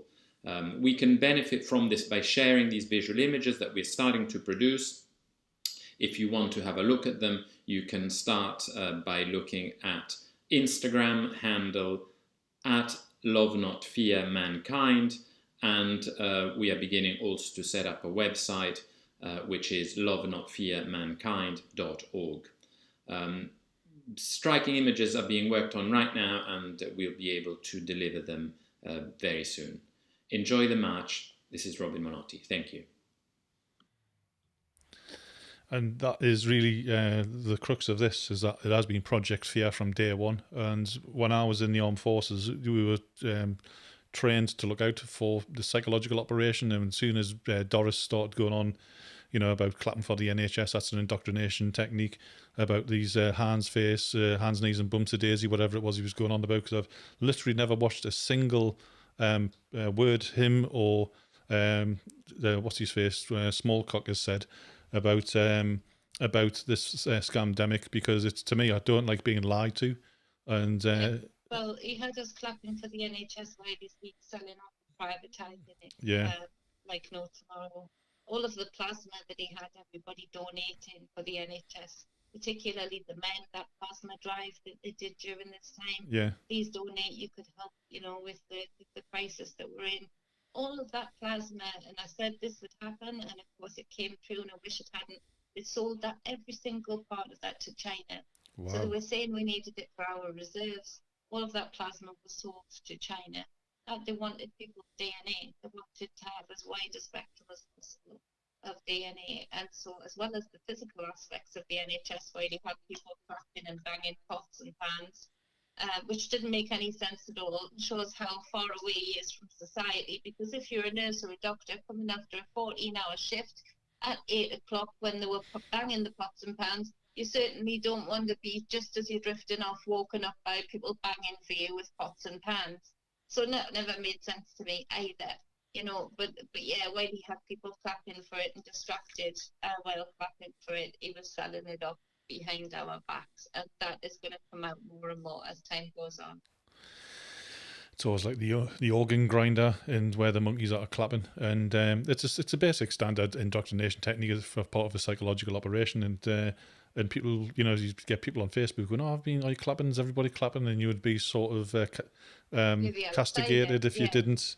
And I just went, I'm not joining in this. I mean, it's very similar to what they did in the Second World War with collection of aluminium and railings, and etc. Absolutely the same. You're spot on. That's exactly what I said. It's absolutely the rerun, the loop history. Yeah. And so it's absolutely the same. The same with the yellow badges, the sign of appreciation to the controllers, the mask. Yeah. The muzzle, all of that representing, you know, I'm going to shut up and put up, you know, and then all of the representations of what you've just said. The repeat history, like fashion keeps coming back into fashion. You know, these manipulations and controls keep coming back into fashion, just with better technology and better tactics. And so that's absolutely what clapping for the NHS was. The NHS could be run beautifully and with far less money. Yes. I was a nurse. I did my nursing degree. I've aunties who were nurses very high up, with the way up. The amount of waste of time, if you were working in a corporation, quite likely they'd shut you down or you'd lose your job. But the waste of resources, and it's all because they're continuously using the NHS as a backdoor money laundering scheme for themselves. And so that with the likes of Hancock, you know, giving a relative, what was it, £15 million deal, you know, for PPE or something like that, without even floating it on the market. There was multiple deals, you know, from $500,000 up to hundreds of millions. Giving away that, you know, that is a conflict of interest, and so, you know, it's hard to come against people when they're saying, you're not clapping for the NHS, you evil doer, you witch, you know, but it's like, it is hard at the time, and you do have to be that person that can stand against the aggressor, even the passive aggressor that feels like they've been manipulated into feeling like they're being a part of something. They've manipulated and being manipulated into feeling like they're standing up for something that is right. They feel like they've been given a little bit of power back in their life. And here you come along as a truther and say, I'm not clapping for that. Exactly. They're doing a terrible job. They're shutting down wards. They're not giving people planned operations. They're not facilitating appointments. They're lying. And we know that they're harming doctors and nurses alike that want to speak out and be truthful to people and actually look after their patients and actually, you know, fulfill their oaths. And so, no, I'm not clapping for that. So you come into their lives like a bomb. You know, it's like, what? But we're starting to see that people are waking up to the fact that it's being played, and it's far easier to fool somebody than convince somebody they've been fooled. I don't know who said that, but I've got that quote going on in my mind. I think it might have been one of the very early presidents, and I can't remember which one it was. Oh no, it was it was Mark Twain. Right. I'm pretty sure it was Mark Twain actually who said that. I could be wrong. I'll have to double check it now. But I drove past, this is back in last March, I drove past one of the Durham hospitals. It's the one that's opposite the is it the water board or the planning office? The water board, I think it is. And I saw about at least 25 to 30 nursing staff and nurses all outside. It was a beautiful day, about 11 o'clock. Obviously, they were on the break. None of them were wearing masks. They were all in like 2 or 3 clusters. Some of them were having cigarettes, smoking. I was like, wow, I thought normally nurses would never be able take a break in that amount of numbers. You have to go one after the other because the ward is always busy, you know, so you never would see a group of nurses usually out on a bit of green together. You know, it would be 3 maximum together. I know, it was a massive group. And I slowed down as well and looked down, and everyone looked at me slowing down because I was the only car outside, and I was like, all right, well, isn't that odd? You know? I went to the hospitals a couple of times, and for different reasons. My son broke his foot, and then there was a couple of different reasons throughout the time, and they were empty. They were empty. You know, I feel that a ER doctor saved me. That I am asthmatic, and I was born with other medical problems, and so I got very poorly in December 2019, a sudden asthma attack, and was rushed into hospital. Couldn't breathe, but it was odd. And this doctor gave me, and I'll not say his name, but he said I could put you in ICU. You know, your SATs and stuff could say that I could do that. So there's a bed there if you want it, but I would prefer you to just get out of here and go home. And instead of giving me a prescription that then you have to go to the pharmacy within the hospital and wait, which is the normal way to do it, he raided the cupboards, which is a no-no on any ward. The nurses will kill you if you take, you know, more than the supplies, because they're for the patients on the ward, whether it's ER or whether it's ward. And so he gave me erythromycin, steroids, heavy steroids, high-dose prednisolone, and something else, and said, if you get worse, please do come in. But I want you away from here, because I think he knew that I'd gotten the flu or something that had aggravated the asthma, but he didn't want me to be labelled and bracketed in ICU to be put on a ventilator. That would be the end of you. Which would have been the end. Yeah. So I appreciate that doctor, and I'll never say his name out loud. But I send him energy every time I think of him to be protected, and because, you know, he was doing the best he could within the construct, but he was having to work under. And so I think this is where we have to be aware that when there are more doctors and nurses coming forward, that we do have a level of discernment as to welcoming them into the fold. Because yes, we can all be fooled.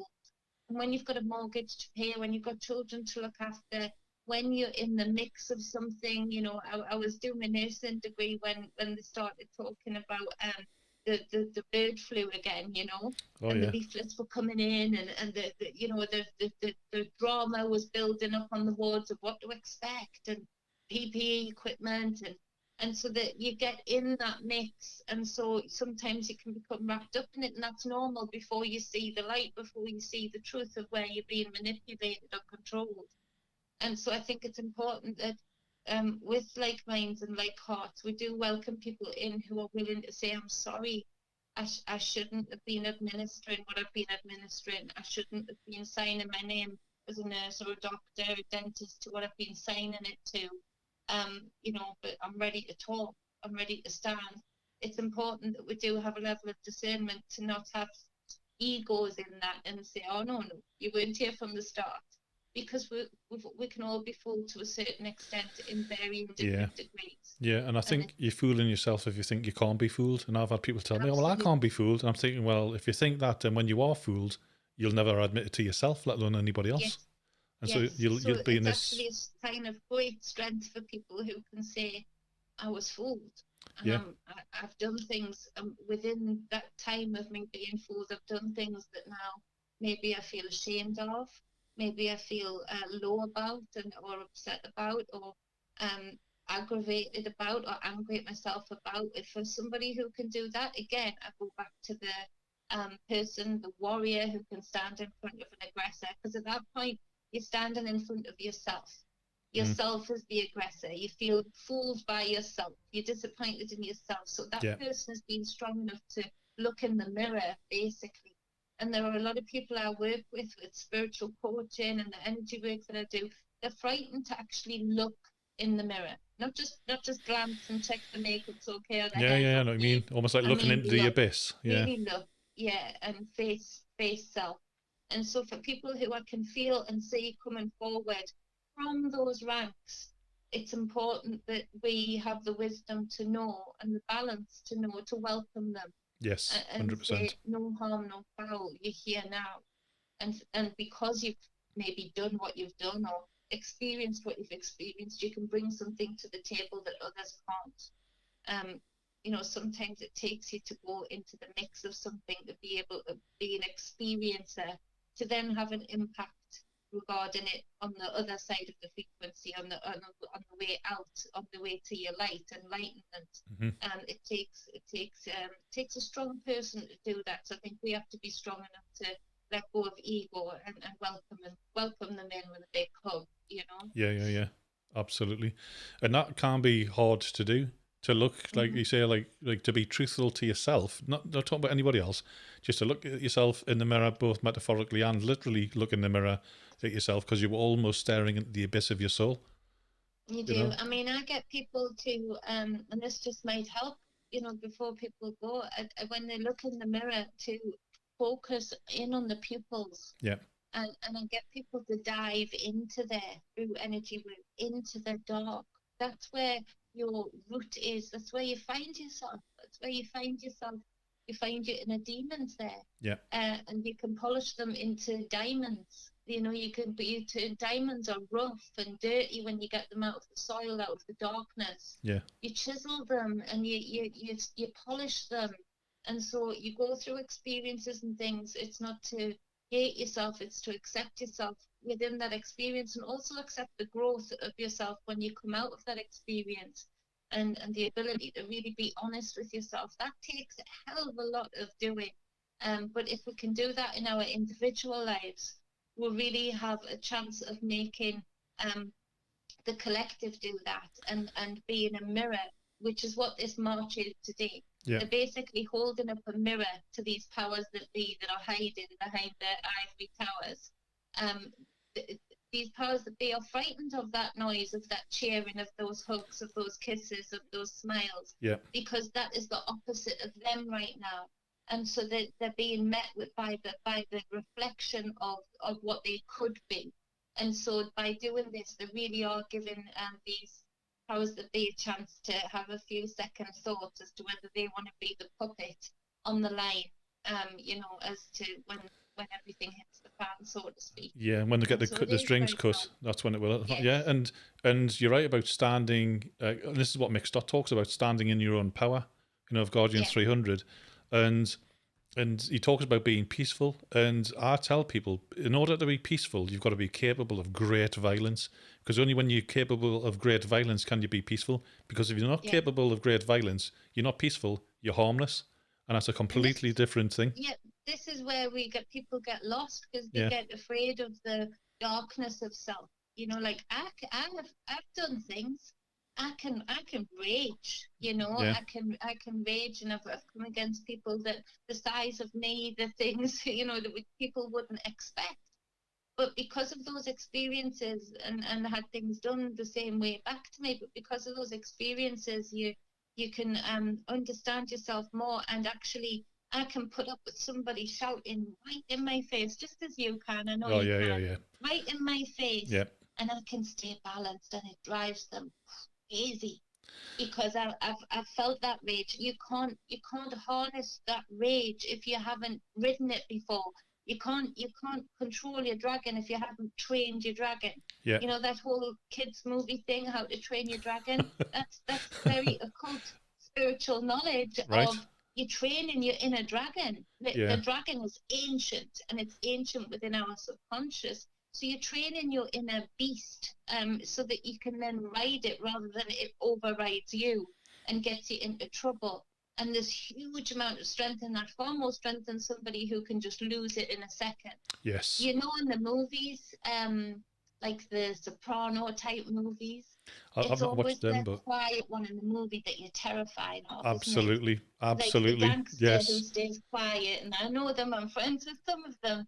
They're the ones that stay quiet, and it makes me giggle, because they're the ones that give off the energy of you don't know what they're thinking. Yeah, I've experienced that, because and you don't know what they're capable of either. 100%, 100%. It's the quiet one in the room that you get frightened of in the movie, and that's in real life too.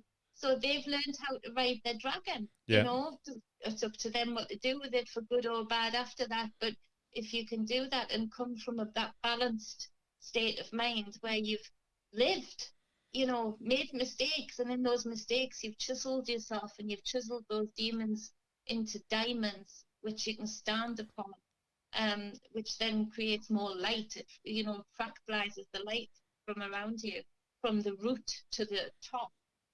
This is where the power is. So, and so many people are showing that they get in there in their own right, and it's a beautiful thing. Yeah, and I think when you're in your basic training, you get shouted at a lot, and it's literally right there in your face. Yeah. You know, you got spit on your face off the corporals, the lance corporals shouting, because they're normally the ones that do the main part of the training, shouting at your face. So when you're back in your squadron and it's a RSM, the sergeant major, shouting at you, it just washes around you. You know, it means, it you literally can tune means, out. yeah, You absolutely. tune out. You go into that higher consciousness of that buzzing in your mind to say, I can't feel you, I can't hear you, I can't see you. I can take in what you're saying and my body will react to it. Yeah. You tell me to salute, I will. But as far as me, I'm swimming in my consciousness. I'm staying in my balanced place, you know? And that's an amazing thing. So it's amazing that we've got veterans that have joined this movement. And I knew they would. Yeah. I knew they would, because they've got the same heart that my granddad had. And so, you know, and it's beautiful that those hearts within the collective too are standing together, and it's a beautiful, beautiful thing. And Nadine, you're saying I've lost so many friends through speaking. Yeah, I've noticed that as well. That's a natural thing, Nadine, and I know it's real hard sometimes to deal with, but sometimes even astrologically and psychically, tarot wise, there was lots of people, including me, from 2018 onwards, get in your lane, choose your tribe, start to attract the people who resonate with you, who balance you out, who feed your energy, rather than, and it was a natural process actually that a lot of people who were in their lane, in their right lane, we're going to go through, where this shedding process happens. And you see the duality of that. We hear about shedding with a certain infusion in the arm. We've actually, on the other side of it, been going through the shedding of the things that don't serve us anymore, the bumps that confuse us and distract. And so if it hasn't happened to you already, Nadine, you can bet your life what's happened to you today. You found this channel. You've let go of people who don't resonate anymore, who can't accept your truth, whether that's their truth or not. That doesn't matter. If they can't accept your truth, you've been brave enough to still speak it so energetically. You've let go of those people. But look at you today. I know you've got people around you that can feel that, but also look at the channels you're finding. You're here with us, with like-minded people. You've helped us today. And so you start to attract in, because you've made that space in your life for people who do resonate with you, who will lift your energy up, who will give you that energy feedback that you truly deserve. And so I'll be coming back on and off this channel as Graham takes it further. You'll see Graham and you'll see all of the others, the three amigos and various other people. So we've got a lot today of people. you found a tribe. Today you welcomed into a tribe. And welcomed into this space with love and affection and an energetic hug. So it is a natural process, and it's important that we just speak about life this way, so that we can diffuse ourselves, because otherwise you do worry and think, am I the only one? Am I ostracizing myself? Because am I going crazy? Because I'm the only one that's seeing it. But if you're amongst friends that aren't on your same frequency, then you are going to feel like you're going crazy, because they're not seeing it, so you are singled out. But whereas today you've made that space in your life, and here you've found people who get what you're saying, even though they've just met you. You know, you've helped us out in the chat today, and we get what you're saying because you're on the same frequency. So you've attracted that in like a magnet, and you'll continue to do so. So continue to come back here, hop over to my channel. You'll love the people on there. They're like-minded people as well. So you're finding your tribe sweetness, and you're going to continue to do so.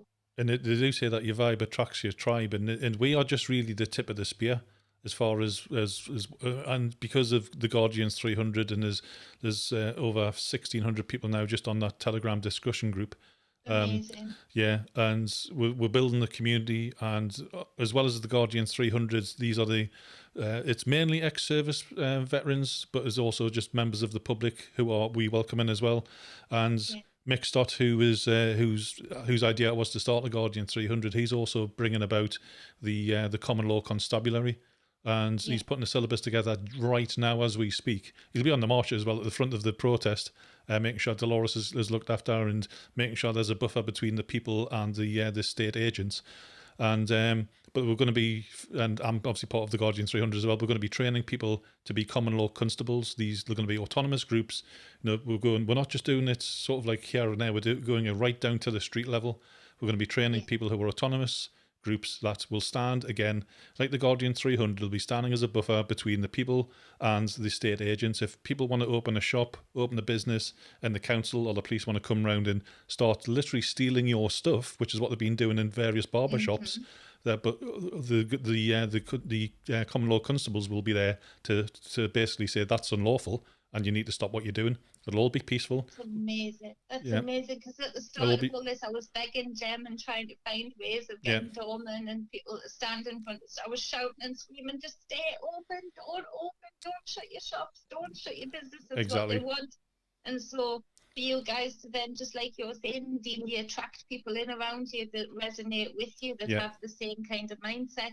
That's happened with me too, through meeting these awesome people and doing the very thing that I was screaming out to people to, can we not just organise? I know so many gangsters, I know so many people, why can we not just organise something? And there these men and women come along. Yeah, there's men and women, to facilitate people's livelihoods. Yes. And so that's an amazing thing that you're doing, absolutely, and much needed, much needed, because they're going to continue to attack the small businesses. That's very much on the agenda.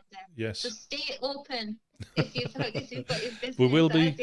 We will be going around and training a lot of people. I mean, I'm not a trainer, but there are a lot of professional trainers who will be, which Mick will be teaching the syllabus. So he's going to train the trainers, and the trainers will be going out to various parts around the country and training. I think the Northeast is one of the first areas that are starting as well.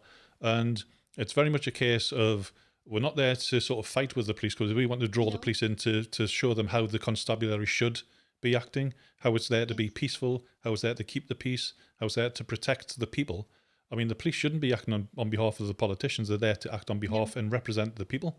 And so, and I think as well, do you not think a reminder, Graham, as well, of it just because the police service has been around for a long time, since William Peel, people have to put up with it the way it is. No. We're in that mindset that, there's nothing we can do.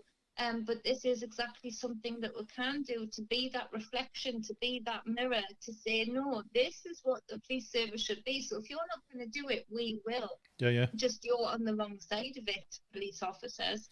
You're on the wrong side of what is right and what is just and what is, fulfilling the need of the people, opposite to what you are doing. You're on the other side of the fence, fulfilling the need of politicians. So again, it's holding up that mirror in a peaceful way, which is, again, more terrifying than people going in with guns half of the time. That mirror is real hard to look at, especially when, and I'm picking up a lot, in a lot of the police, they're going along because they feel they have to keep their job. Yes. There's a lot of them getting a lot of little niggles of feeling like they're on the wrong side of the fence. Yes, to they hold are. up that mirror to those police officers in particular that are having those niggles, those doubts, about where they're standing and whether they're on the right side of history or not. They're the people who will really be affected by that mirror. And it might be that, like we saw for a time, which hasn't been reported, in France and Germany, where many of the police force actually kept the uniform on but joined the people in the marches. And that will happen. So that will happen around the world and in the UK. And my younger brother was a copper, and he was in Northumbria. But he left after 3 years, because he said to me, and this is about 15 years ago, he said to me, when I've got to worry more about the paperwork than detecting the crime, then I know it's time to leave. It's the wrong job. It's not the same job anymore. Exactly. Yeah, so, and that's the same with like social services jobs, nursing jobs. The paperwork to fulfill the systems is just ridiculous, and it stops you doing the job that you actually wanted to do and got qualified to do, and it takes that connection away that we used to have with the nurses, police, and doctors, and social workers. Yeah. That connection away. And maybe we'll get back to what the origin of the constabulary was set up for, and that was to protect the people, and that is what they were originally called the peelers.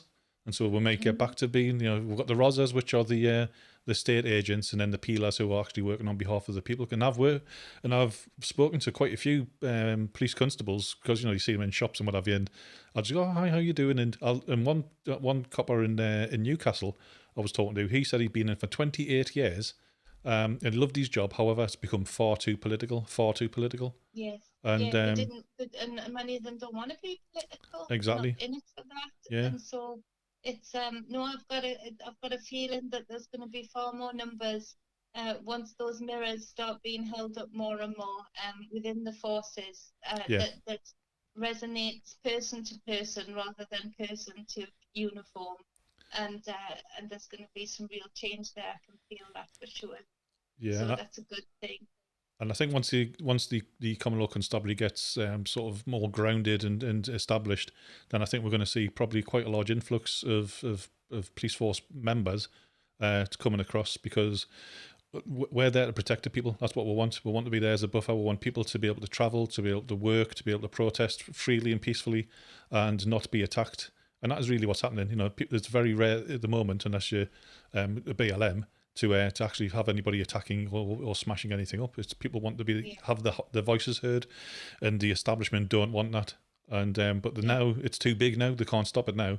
When there was it's rolling now. exactly It's rolling now. when it was a couple of thousand, you get several hundred police officers or the TSG with the riot shields and the big sticks, and then they could sort of kettle people and attack them. But now it's too big. There's far too many people. And I mean, the last protest, I watched somebody. He dropped some litter and he went to pick it up straight away, but it kicked away from him in all of the feet. So he was still going to pick it up. And the police surrounded him for that, like 10 police. And you Really? could see this guy was just, and so he's standing confused, saying, holding this bottle that he then picked up, so I was putting it in the bin. And then all of a sudden the crowd just stopped. And it was quite big, burly men that had gym T-shirts on in particular. And they stood there very much like the Guardians. I was so proud of them. And I don't know them at all. I was just watching them, but so proud of them just watching them, because they just surrounded them in a semicircle and just shouted with their very deep voices, "Let him go, let him go." And they just kept repeating, "Let him go." Yeah. They didn't let anybody push. They didn't let anybody shove.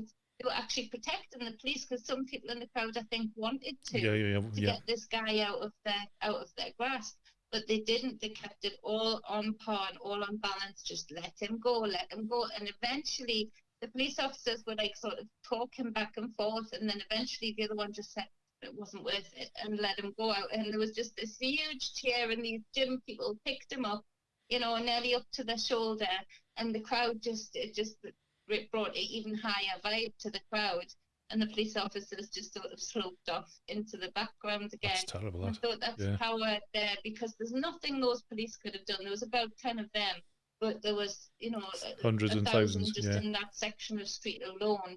And these big burly gym, I wish I could remember the name of the gyms that had the T-shirt on. But just stood there, let him go, no nastiness, no swearing at them, no nothing. Didn't give them one excuse to phone the riot police, not one. Just held up that mirror to say, "Do you want to face this? Was that worth it?" And they thought secondly about it. They didn't want to do that. So, do you think we should wrap it up? I was just trying to let someone in there. I don't know who it was, but one of the guys on the ground, but I didn't see it in time. I mean, we've been going for, well over 3 hours, I think now. It's Chris is coming in. We'll see. We might actually have a bit of a live feed, see if I can get him to start his video. So there'll be no that's the start video. Yeah, so obviously he's managed to connect again. We are still having issues around sound, but we'll get that sorted for next time. Let's see if we can stick him on. I don't know why he's looking, but he's looking down some sort of side alley there, mate. I don't know what that is about. Don't know whether we should be watching it. I don't know. Oh dear me, I'll stick it on the screen. So that looks like is that Oxford Street, do you think? I don't know, I can't tell yet. Where has he gone? I think he may be towards the back end of Barge, maybe. Yeah, is that UK Freedom Alliance flag, or hold on, I can't really catch it. There was something like that. Yeah, I mean, part of the bigger group as well. Say the bus drivers are all for it.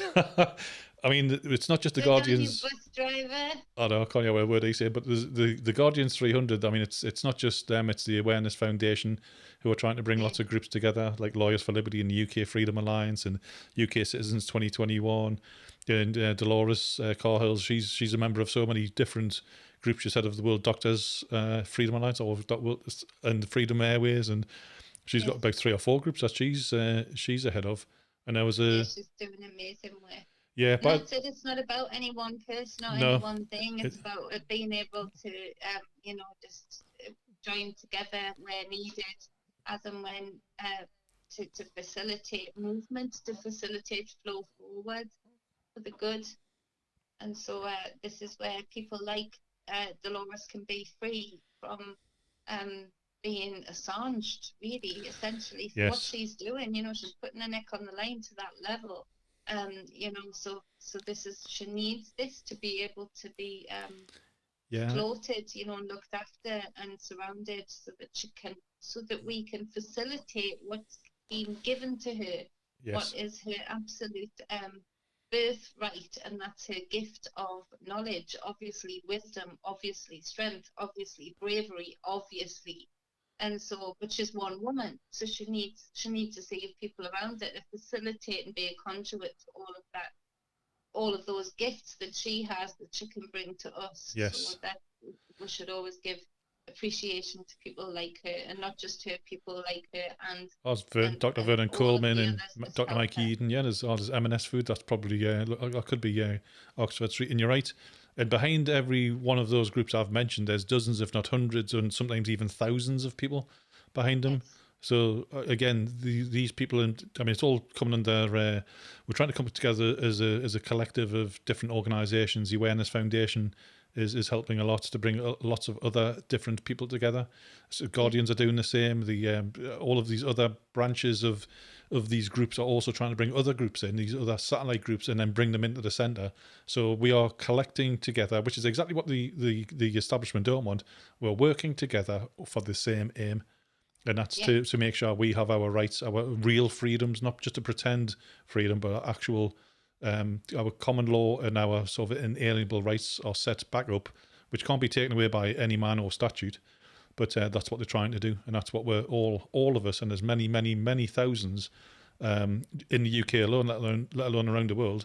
I mean, Lawyers for Liberty, for instance, I was talking to Anna de Bussery, their head QC, and she was telling me that all of the other Commonwealth countries are looking to see what we're doing in the English courts, because they will be emulating them from a common law perspective around the world. Yeah.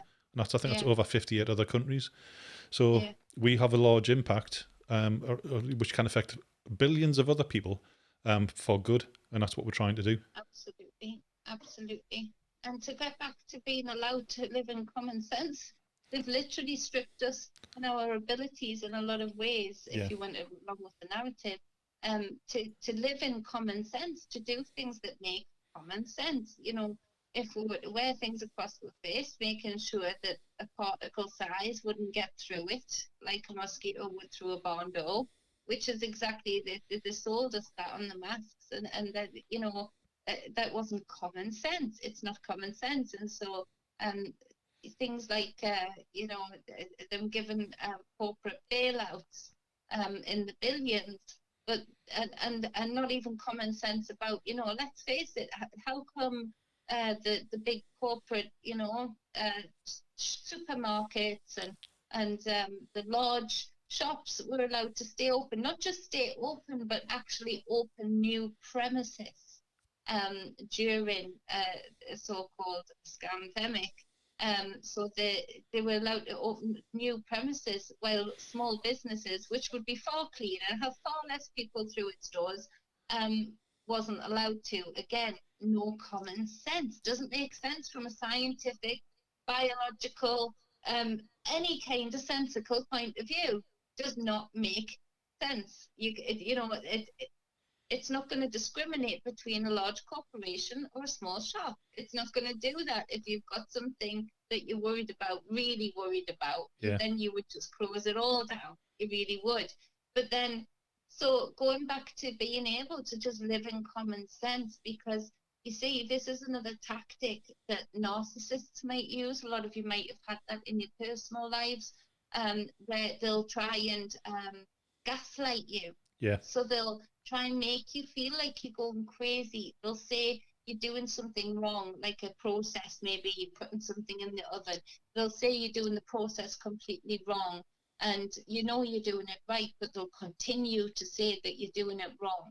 And so you start to have this cognitive dissonance where your brain starts to separate from your consciousness almost. It's like you're confused.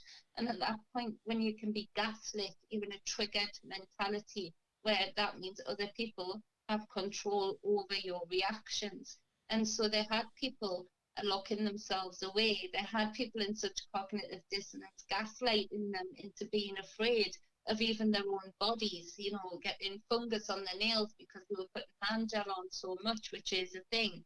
And so we saw this kind of cognitive dissonance. So the return to common sense would just be powerful enough that we start to think with our own minds and say, what makes actual common sense here?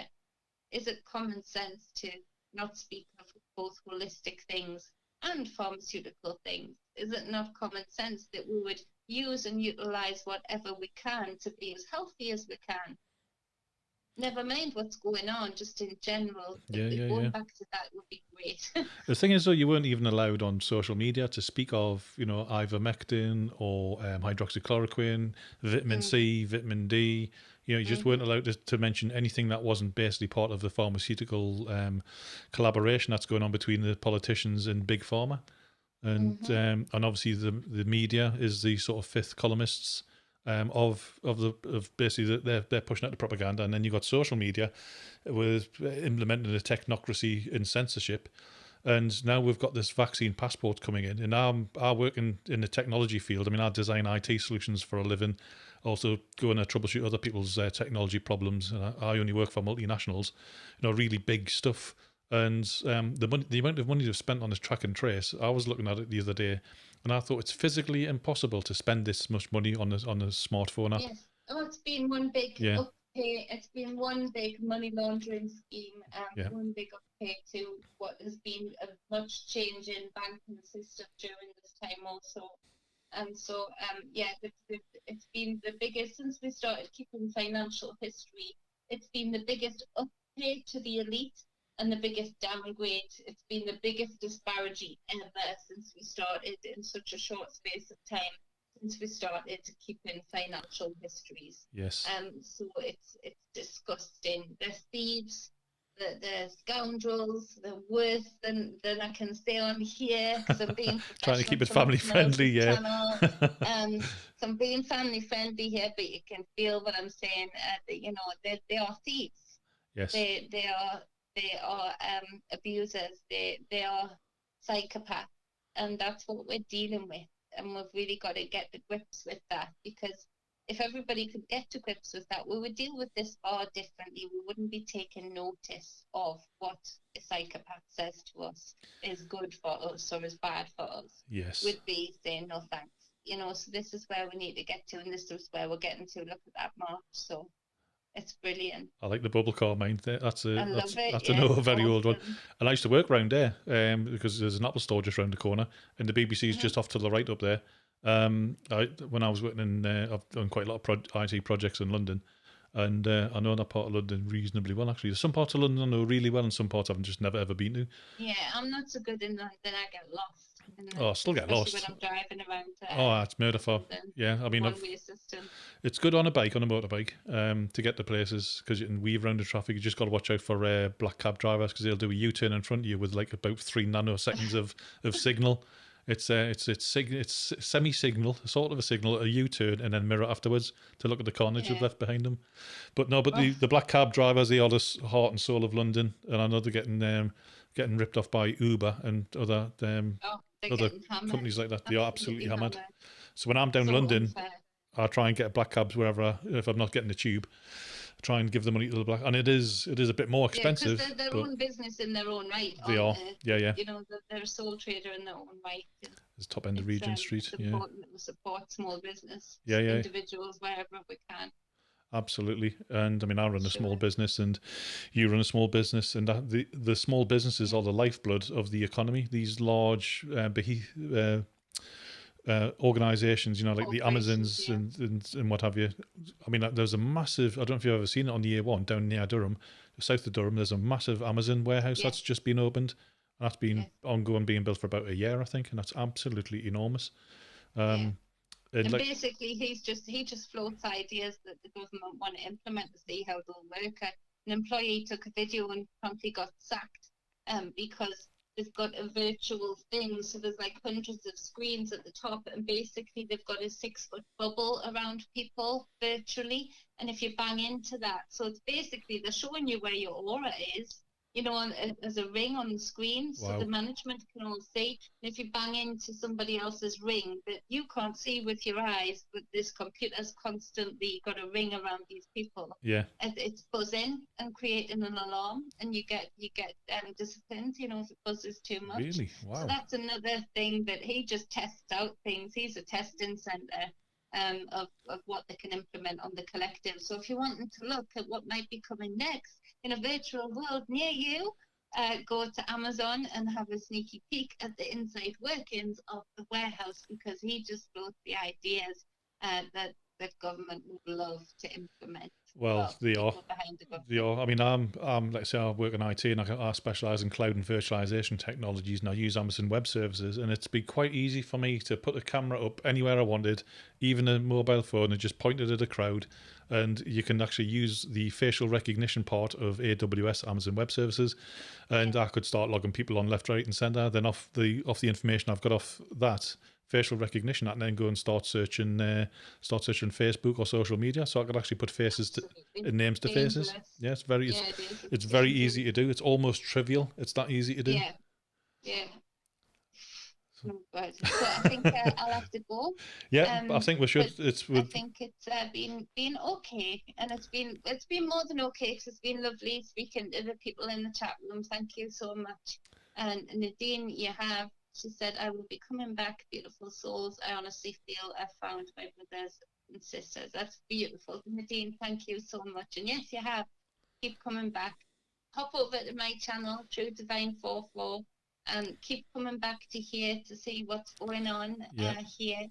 As we follow what the people's movement and the movement of all of the alliances of all of the different groups of people coming together with Guardians 300. We really appreciate you, love you, and thank you for being here and putting up with us today. Yeah, well, I've had a few technical issues. What website would you like them to, or what social media would you like them to connect to? I'm still building my website. I'm going to be coming for a cup of coffee near you soon to finish that up. No, I've done most of it. So if you just go to truedivinemedia@gmail.com, if you want to email me for any of the services, or you can go to True Divine 44 on YouTube, BitChute, Rumble, Facebook, and it is The True Divine on Instagram and Twitter. Yeah, and you'll find me at GrahamFrench24724/7.com, and on the socials it's GrahamFrench247. I'm literally all over the place, and I do mean that in the social media as well as myself. And I also run a bee conservation organisation, and I've just started launching that now, and that's called BeeWranglers.org, and it's all about bringing the native British honeybee back into vogue, if you like, because it's over 100 years ago there was some issues around, they called it Isle of Wight disease, but that was just a smokescreen. It was just an issue around a few bad summers and bad springs, and there was a bit of a lack of care taken about bee colonies, especially around the First World War. And all of the foreign bee importers took advantage of that and pushed that narrative of the Isle of Wight disease. Sounds a bit familiar what's happening today. And then imported a load of foreigners. Yeah. We used the same script all the time, just different characters, and the poor bees were a character at that time. But it's so important what you're doing with the bee conservation and bringing back native bees. That's an amazing thing to do. I'm excited to see where you go with that. Yeah, well, we're starting off in County Durham, and we're going to push it out to loads of farmers' fields and organisations and businesses, and And I'm going to build a little something, a little scalable something that you say in my garden. Because Abby, my daughter, is right on that. So we'll have one here. Yeah, and we're also helping other pollinators as well. It's not just the native honeybee, the Apis mellifera, because we're trying to push out the Italians, the Caucasians, and the Cornelian bees, because that's what we've been imported. And when they breed with each other or breed with the native bee, the hybrids are very aggressive as well.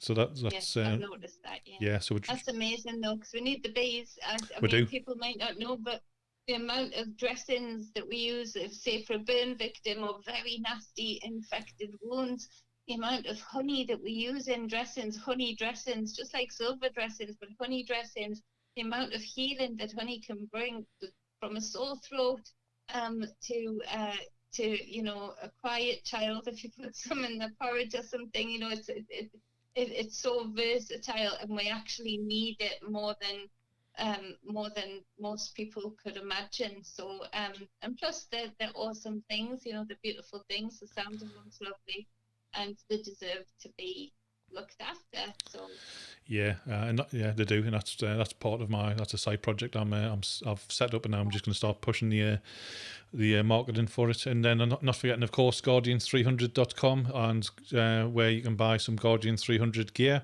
And you can find us on Telegram if you just do a search for Guardian 300.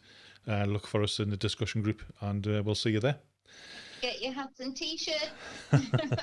Right, thank you from me, and thank you from Jennifer, and we'll see you next time. See you next time.